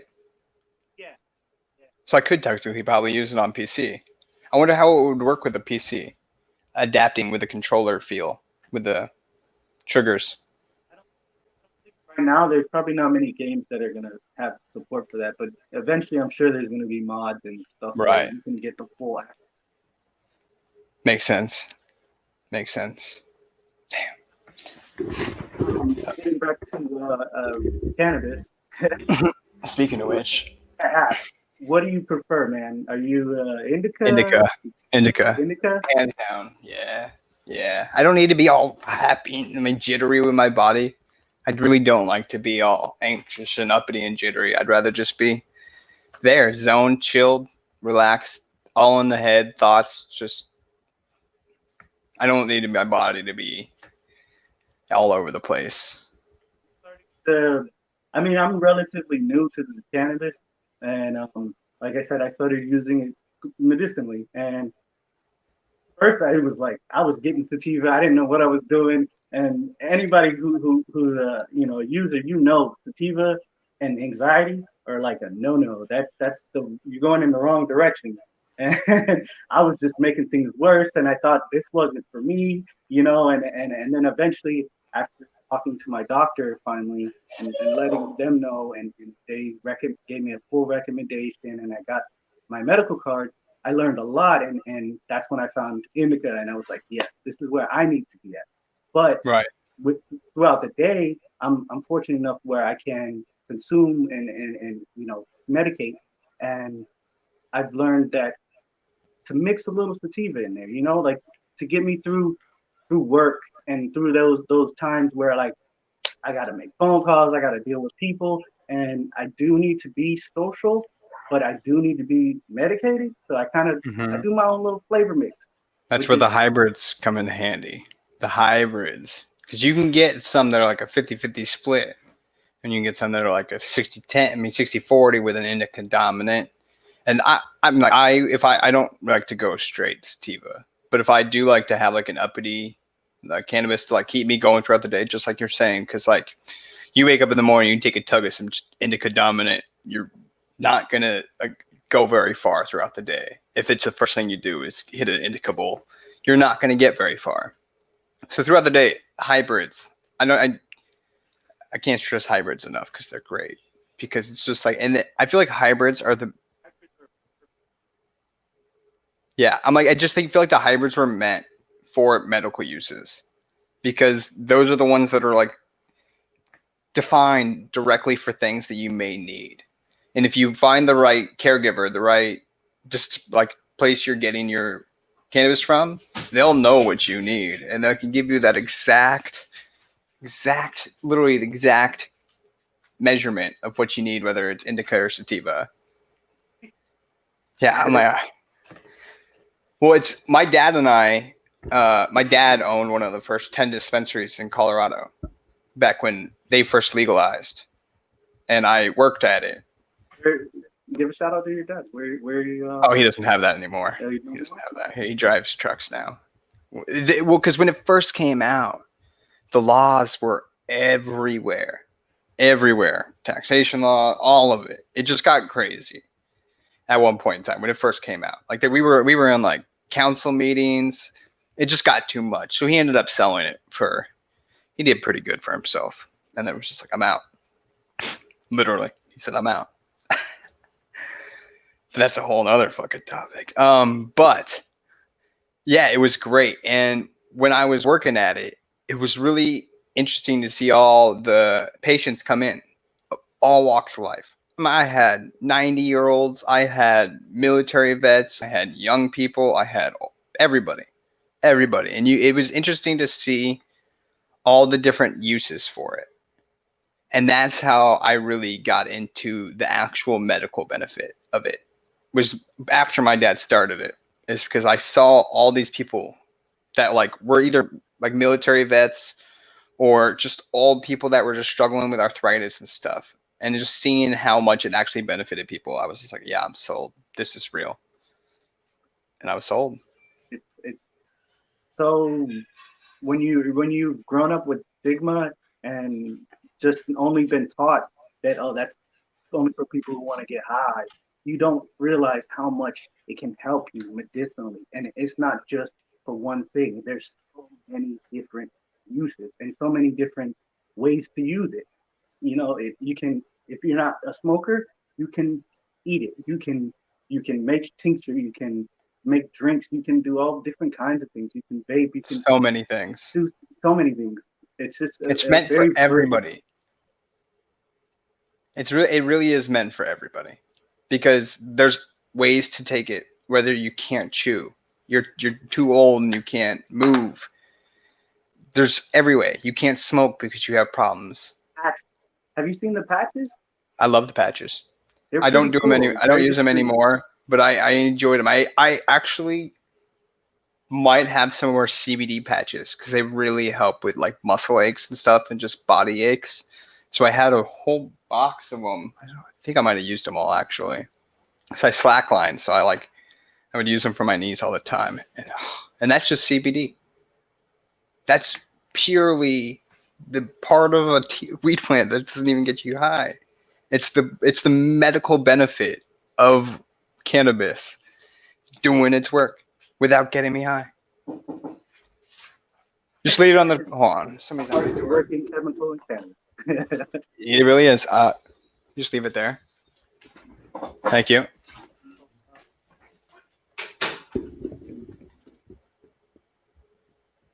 Ask. When it comes to your taboo nerdy thing that you're into, that one thing that you don't like telling other nerds, like, hey, I'm into like some hardcore Japanese anime, or like I still watch My Little Pony or something like that. What is your little secret? Your secret fandom? Secret fandom. I see. I mean, I know you got Pickle Rick, but everybody kind of. I'm like everybody's. That's what I'm saying. Like I'm Marvel, Star Wars, and just kind of pop culture. I'm trying to think of. I secretly really love Spyro the Dragon. I can't not really love it. I just really enjoy the game Spyro. That I don't think any of the people would be like, yeah, Spyro's the shit. Maybe Snoop Dogg might agree because he's the real one. He knows. I just secret. You have no shame in your nerd. Oh fuck no way. No, I let my nerdom shine. Should I go to movie premieres for children's movies? I don't care.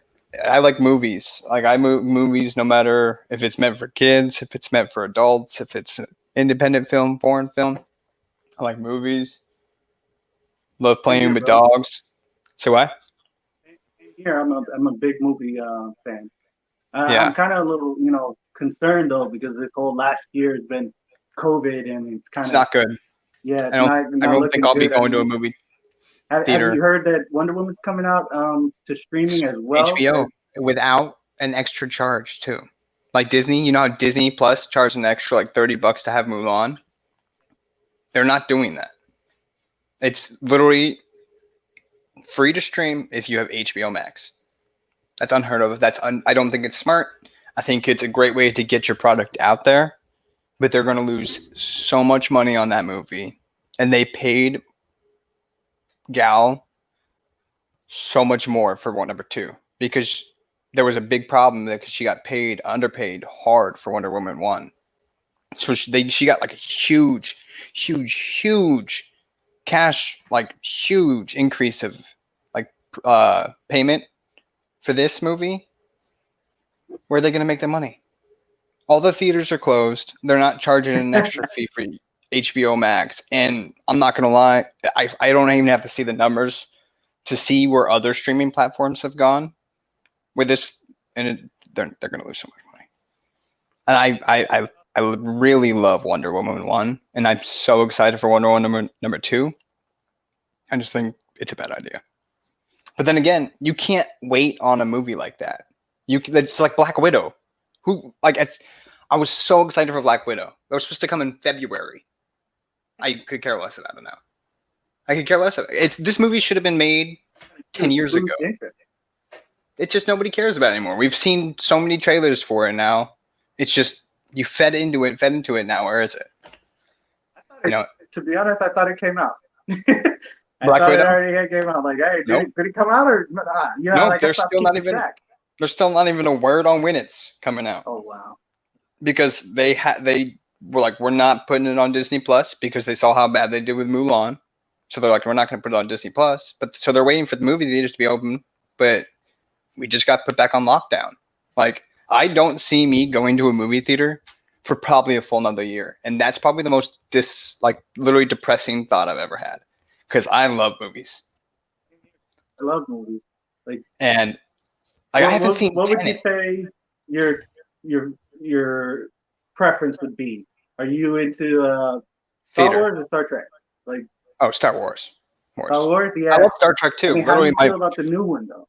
The new set. The new trilogy. Yeah. They were good enough. They're good enough. Give me your order on original trilogy, prequel, and then sequel. How does Rawslack rate? It's rough because they were so. The whole new trilogy was messed up by splitting directors. Yeah, 1 was done by JJ, 2 was Ryan, 3 was JJ again. That was dumb. dumb, because they were clearly had not the same mindset. Like, clearly did not have the same path in mind. So JJ set up this great story. Say what? It's like It's kind- Justice League. Well, yeah, that's a whole other fucking topic. That's a whole other topic. That movie was a train wreck, and is going to continue to be a train wreck. It sounds like. That kind of proved that rent. You know, like that's just never a smart move. No. Work it out. Figure it out. Work it out. Well, it wasn't. I think it wasn't real fully that. I think Zack Snyder, when he stepped away from Justice League, he stepped away because I believe his daughter like committed suicide or passed away. So I believe that's why he stepped aside, or at least that's what was said. And then he was still trying to have a word on it, but then Joss Whedon's like, "No, this is what we're doing." And then they were like, "Well, you're not in this no more." And now he filmed most of it, and so Joss did his little mix-up. And we don't actually know what's going on in the world of Joss Whedon right now. I don't know. He's got a lot of accusations against him right now. It's not good on his part. But yeah, he clearly made a lot of mistakes and should have listened to the person that was originally hired to do it. But hopefully. Say what? You gonna check out the Snyder Cut? Oh, of course I'm gonna watch it. Of course. Am I looking forward to it? No. Am I looking forward to see a 4-hour version of a shitty 2-hour movie that I've already seen? No. Am I really hoping it's better? Absolutely. I'm really hoping that the story that was originally filmed and told that the actors are really excited about is actually going to come to fruition and actually be decent. Because if you've seen everybody like, bro, almost every single one of the actors in that movie have been like, yo, release the Snyder Cut. This bullshit is not what we filmed. And the fact that they even are pushing, the actors are pushing for that, means that there was something more grand in mind that didn't come out. So I have hopes that these actors, these high-list actors that are fantastic in everything they do, are not just blowing smoke up our ass to get another paycheck. I'm hoping it's actually because they know something better is going to come from it, which I think it could. 4 hours is a long time, though. You could mess it up. It's split into hour episodes. So 4-hour-long episodes, I believe, is what it's happening. I believe so. I think it's 4-hour-long parts. So it's not like a 1 4-hour movie. We ain't trying to watch Lord of the Rings 3 again, okay? We all know how that one goes. I fall asleep. Yo, that's gonna be great, though. I mean, I have high hope, but I can't get over that whole Beowulf looking like why I feel like Steppenwolf doesn't look better. He looks worse. From the trailer. Yeah. From the new Snyder Cut trailer. Yes, I agree. I feel they shouldn't have went all the way up with the armor. Like, it's too much. It looks cool on the body, but then the moment you went all the way up, I was getting total Thor vibes. Like, I'm thinking of the little celestial. I got you one better. And you remember seeing the first new live action Ninja Turtles? Yeah. Remember Master Shredder? Yes. Yeah. Yeah, he needs some more color, a little purple in there, and then boom, Shredder. Just straight up, just silver armor everywhere. Let's just do silver armor points everywhere. It's just like, why? That's too much. It's too much. You can have a beastie dude without armor. Look at Thanos. You did great. You know? Epic. Thanos will always be the bad guy to compare to. From this point on. Like every big bad villain is always gonna have to is he Thanos though? Is he Thanos worthy? Like, I mean, he literally destroyed the Avengers and broke them all individually, broke their spirits. That's the problem with where I see Marvel is they are kind of at a block road right now. Because how do you top what you just did with characters we don't know? Like, you literally just used every one of the characters that everybody knows from Marvel. So now you're going to try to do it with shit that we don't know. Like, Do you know who the Eternal? Like Eternal, and like they're reaching. They're going deep into like Marvel mythos. You know, like these are not the prime Avengers. You're not talking about like Ant-Man. Like okay, that's a Right. little fringe. No, you're going deep into lore, into Marvel lore. And I don't where see do how you they're go gonna villain tie it wise? in. I feel like at this point they're just gonna like start telling a new story, and then maybe towards the end when they're getting ready to do the big finale, that's when they might tie it in. I don't know, well, it's because just right now I be the don't see same how thing Eternal over. can tie in other than Thanos. Well, the Eternals. Let me tell you something. I have no fucking clue anything about the Eternals. I literally know nothing about the Eternals. Not a single one of the characters in it. Not anyone. No, I don't even know where it ties into other than the celestial level. And where it ties to, I guess, is more of Peter Quill and the whole ego and the father. And that celestial, that's the tie-in. That's all I got, though. All I know is, where do you go? What big Marvel villain do you go from now? There's one. And that's what everybody's waiting for, and that's why I'm hoping that ends up bringing everything together. And who are you thinking the villain is? Galactus. Yes. That's the only one I could think of bigger than Thanos. To be honest.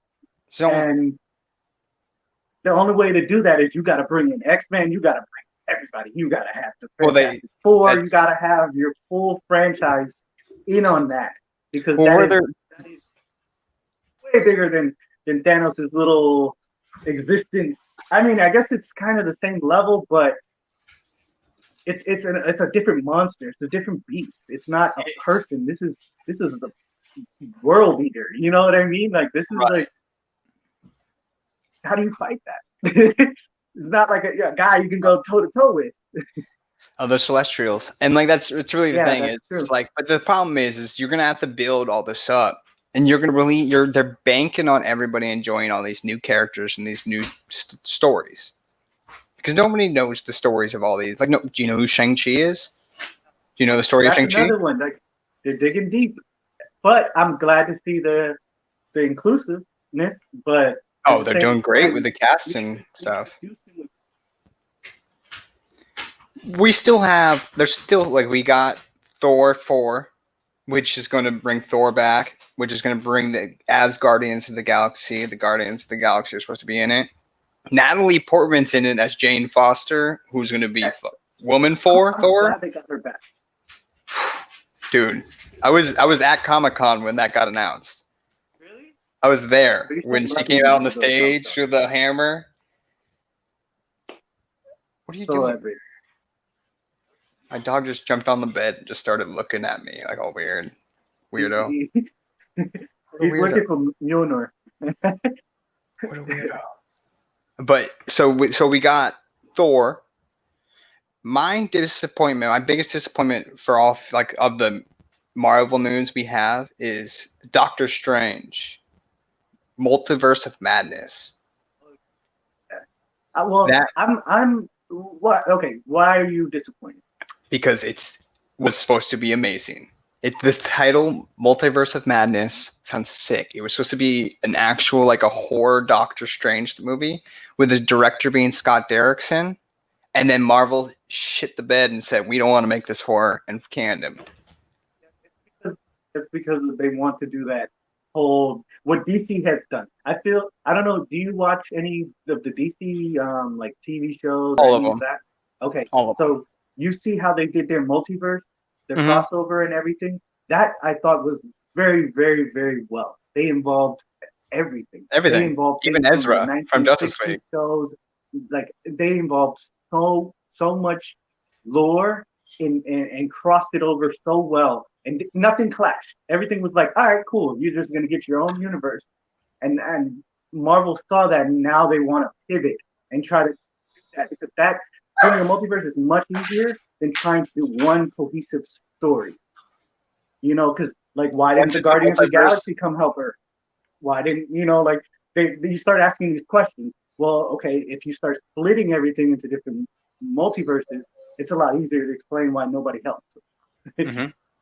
And it's literally it's all when you make another multiverse, it's out of their hands. Like, it wasn't in our universe, dude. We don't know. We can't help you. But they literally set that up with the newest Spider-Man.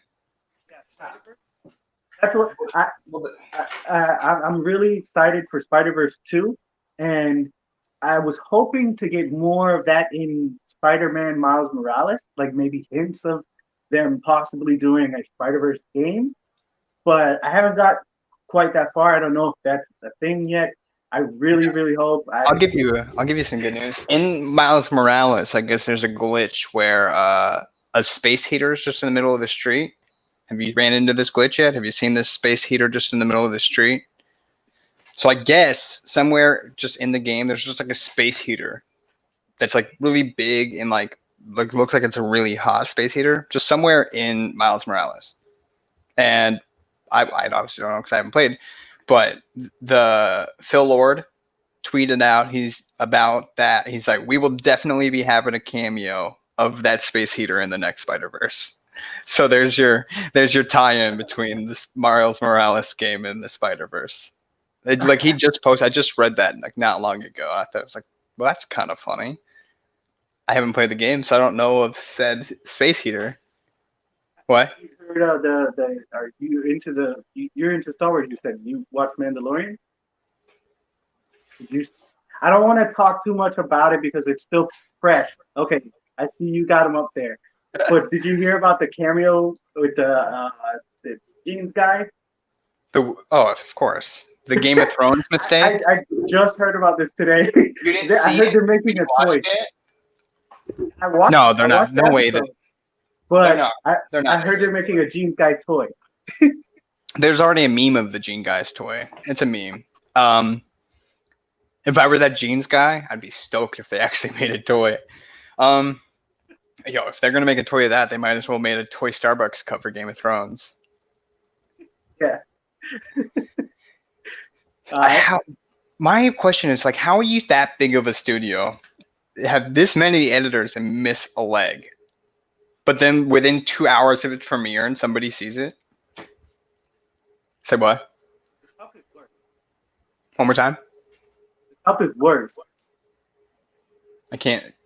You're like the first half of what you're saying is being cut off.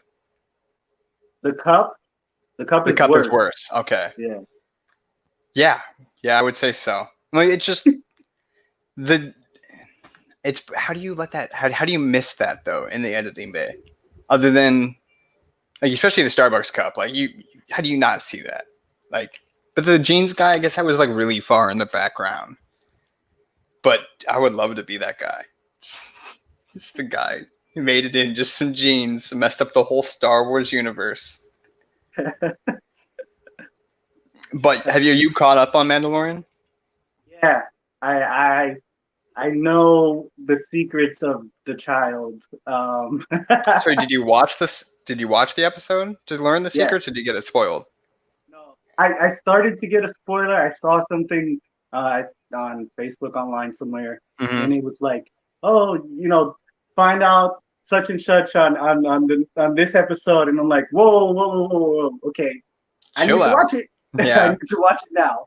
Yeah, what's the first season? I believe when it was coming out, they had descriptions of every episode on Disney Plus, and like there was a name of each episode. It wasn't like chapter 1 or 2. I think it was chapter 1, and then they had a sub name, and then actually on Disney Plus had a description. They do not have that anymore. They don't have it anymore. There's no description. There's no title name. It's just chapter 12, 13, 14, 15. No title, subtitle. I think that's to help us.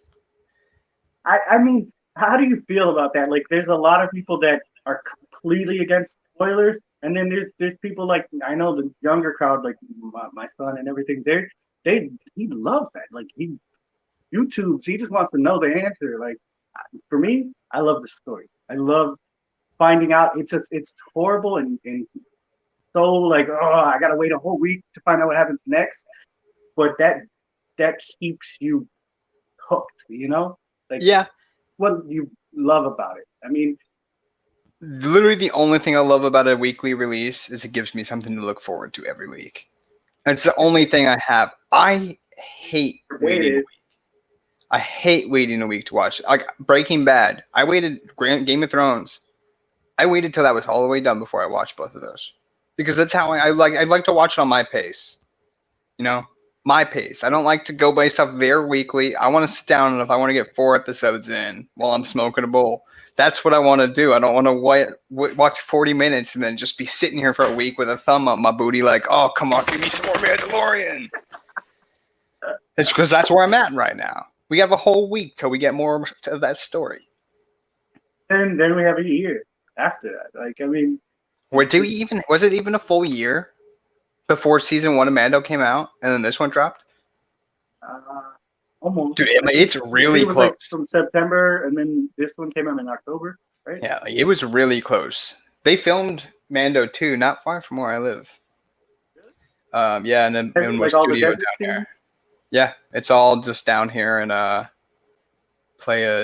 Vista, Playa del Rey. It's just a little bit farther south than that, Manhattan-ish area. But yeah, not far. Are you a fan of The Child's Secret that you were just saying? At first, I had the same reaction as The Mandalorian. Like, and I love that scene, by the way. I must have watched that scene 1,000 times because every time that he turned, I could not stop laughing. I don't know if I was a little medicated or what, but I had the giggles every time. But I'm really trying not to spoil anything. No. Just say you're a fan of it or no. I'm not. I'm okay with it because I have to be okay with it. No. And then I was like, okay, because it didn't follow my expectations. It doesn't roll off. It feels like him to me. Mm-mm. No? Mm-mm. No. You're just 100% like, no. nah. No, I don't like it at all. I actually refuse to even think of it. Because I'm hoping she was wrong. I'm hoping it was all wrong. But there's a possibility. They never talked. There was no. There's not. It's what it is. What it is, and we're stuck with it now, unfortunately, because it is what it is. It doesn't roll off the tongue like I said other character does. You know.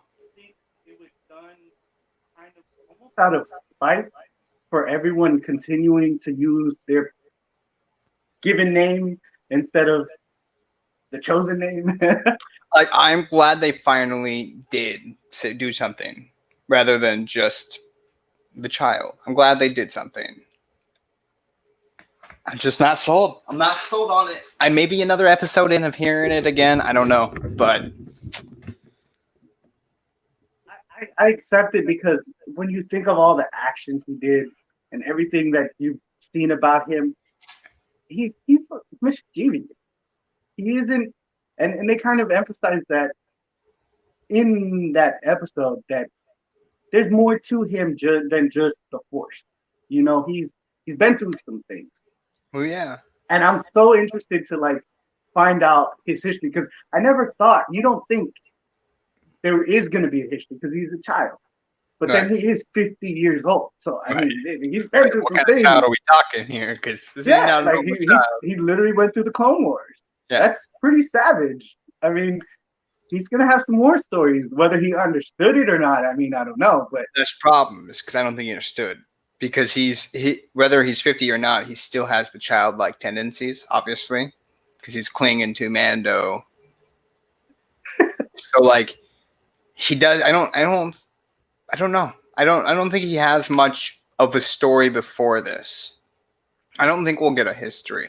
I think it'll all be definitely no story, like you said. We're not gonna get it from him. Right. Maybe we can get it from fill in from what has happened. Yes. I think once they do what this last episode said for them to do, we'll go from there. Because like they said to go do that, and that's going to be the next season. Pretty direct mission. Well, we know how that season's going to end now. Yeah. Where? Direction finally. Yeah. Because at the beginning of the season, we were kind of like, okay. This whole season's been nothing but filler. Yeah, I don't know. It's been nothing but filler episodes, which I'm fine with because they've been fantastic. But none, like maybe the last 2 episodes have kind of helped broaden the story. But the first 3 or 4, it was just like, here's Mando and here's Baby Yoda. We're fighting spiders, and that's that episode. That was it. That's all they did. They fought spiders, and then they ran into 2 rebels. Like that was that whole episode. That was it. Nothing at all to do with the story. I'm okay with that. Little one-off adventure days, fine. But for a whole season, we need some progression in this story, and we're finally getting like Dragon Ball with that. Don't get too much filler. Yeah, I'm like, but if the filler's as good as that was, I'll take it because that was a good filler. But like also the episode with the fish lady and when he's flying. Oh, it's the same episode. Never mind. I think that was my least favorite episode of the season, of both seasons. Was the fish lady pilot where they're fighting the spiders. Great episode still. It's like hasn't been a bad episode because it's such a fantastic show. I love the way he films it. It really does feel like a Western, even though you're in space. Like it reminds me of all these Clint Eastwood movies and shows back in the day. Down to the T. Yeah, it really is. If you think about the plot, it's the same plot. Mm-hmm. You know, he comes into town. They don't like him. They all look at him as a stranger. And at the end of the episode, he wins them over because he did something to help them, free them from the bandits or whatever it is. It's typical Western. It's exactly what it is. And it's fantastic. And it translates or at least and the music. John has done such a good job at translating it. It goes. It really, like this whole style, I hope continues, and I hope we start seeing a little more of a grittier sci-fi and less fantasy type sci-fi. More, well, there's a new episode. Let's branch out sci-fi and just not make it so completely made up. Let's try to make it made up but believable. This whole episode, this most recent one, when they went whole Hiroshima on us, bro, it looked like and the music, they're nailing it. Jon Favreau, Dave Filoni, or Filoni, not Filoni, Dave Filoni and Jon Favreau, they killing it. And every single writer and director they bring on, like what episode was it? Bryce Dallas Howard. She filmed an episode, and she had so many nods to Apollo 13 because Ron Howard filmed that, her father. And just like when they were crashing down, that scene when they were crashing down, it's just like, that's storytelling. To put that in your story and be able to tie that in with things that remind you of your past and like your life. That's just the genius of Star Wars and some of the people that are involved in Star Wars. And then like the last episode where they had the actual voice of the character in the animated series play the real life. Like, oh, that was so cool. Like, yes. Like, why is that so hard to do? Like, why is that so hard to do? Why can't we get continuity is easy to achieve if you really want that. Like work these deals out. These actors, a lot of the times, are always down to do it. You just have to approach them. I've never seen an actor, unless there was like bad blood, that said, nah, I would never do part 2 or part 3 or do a voiceover or anything like that. Right. They love the characters they play, a lot of them, right? But I was so I can talk Star Wars with you, bro, any night. And unfortunately, though, we are running out of time.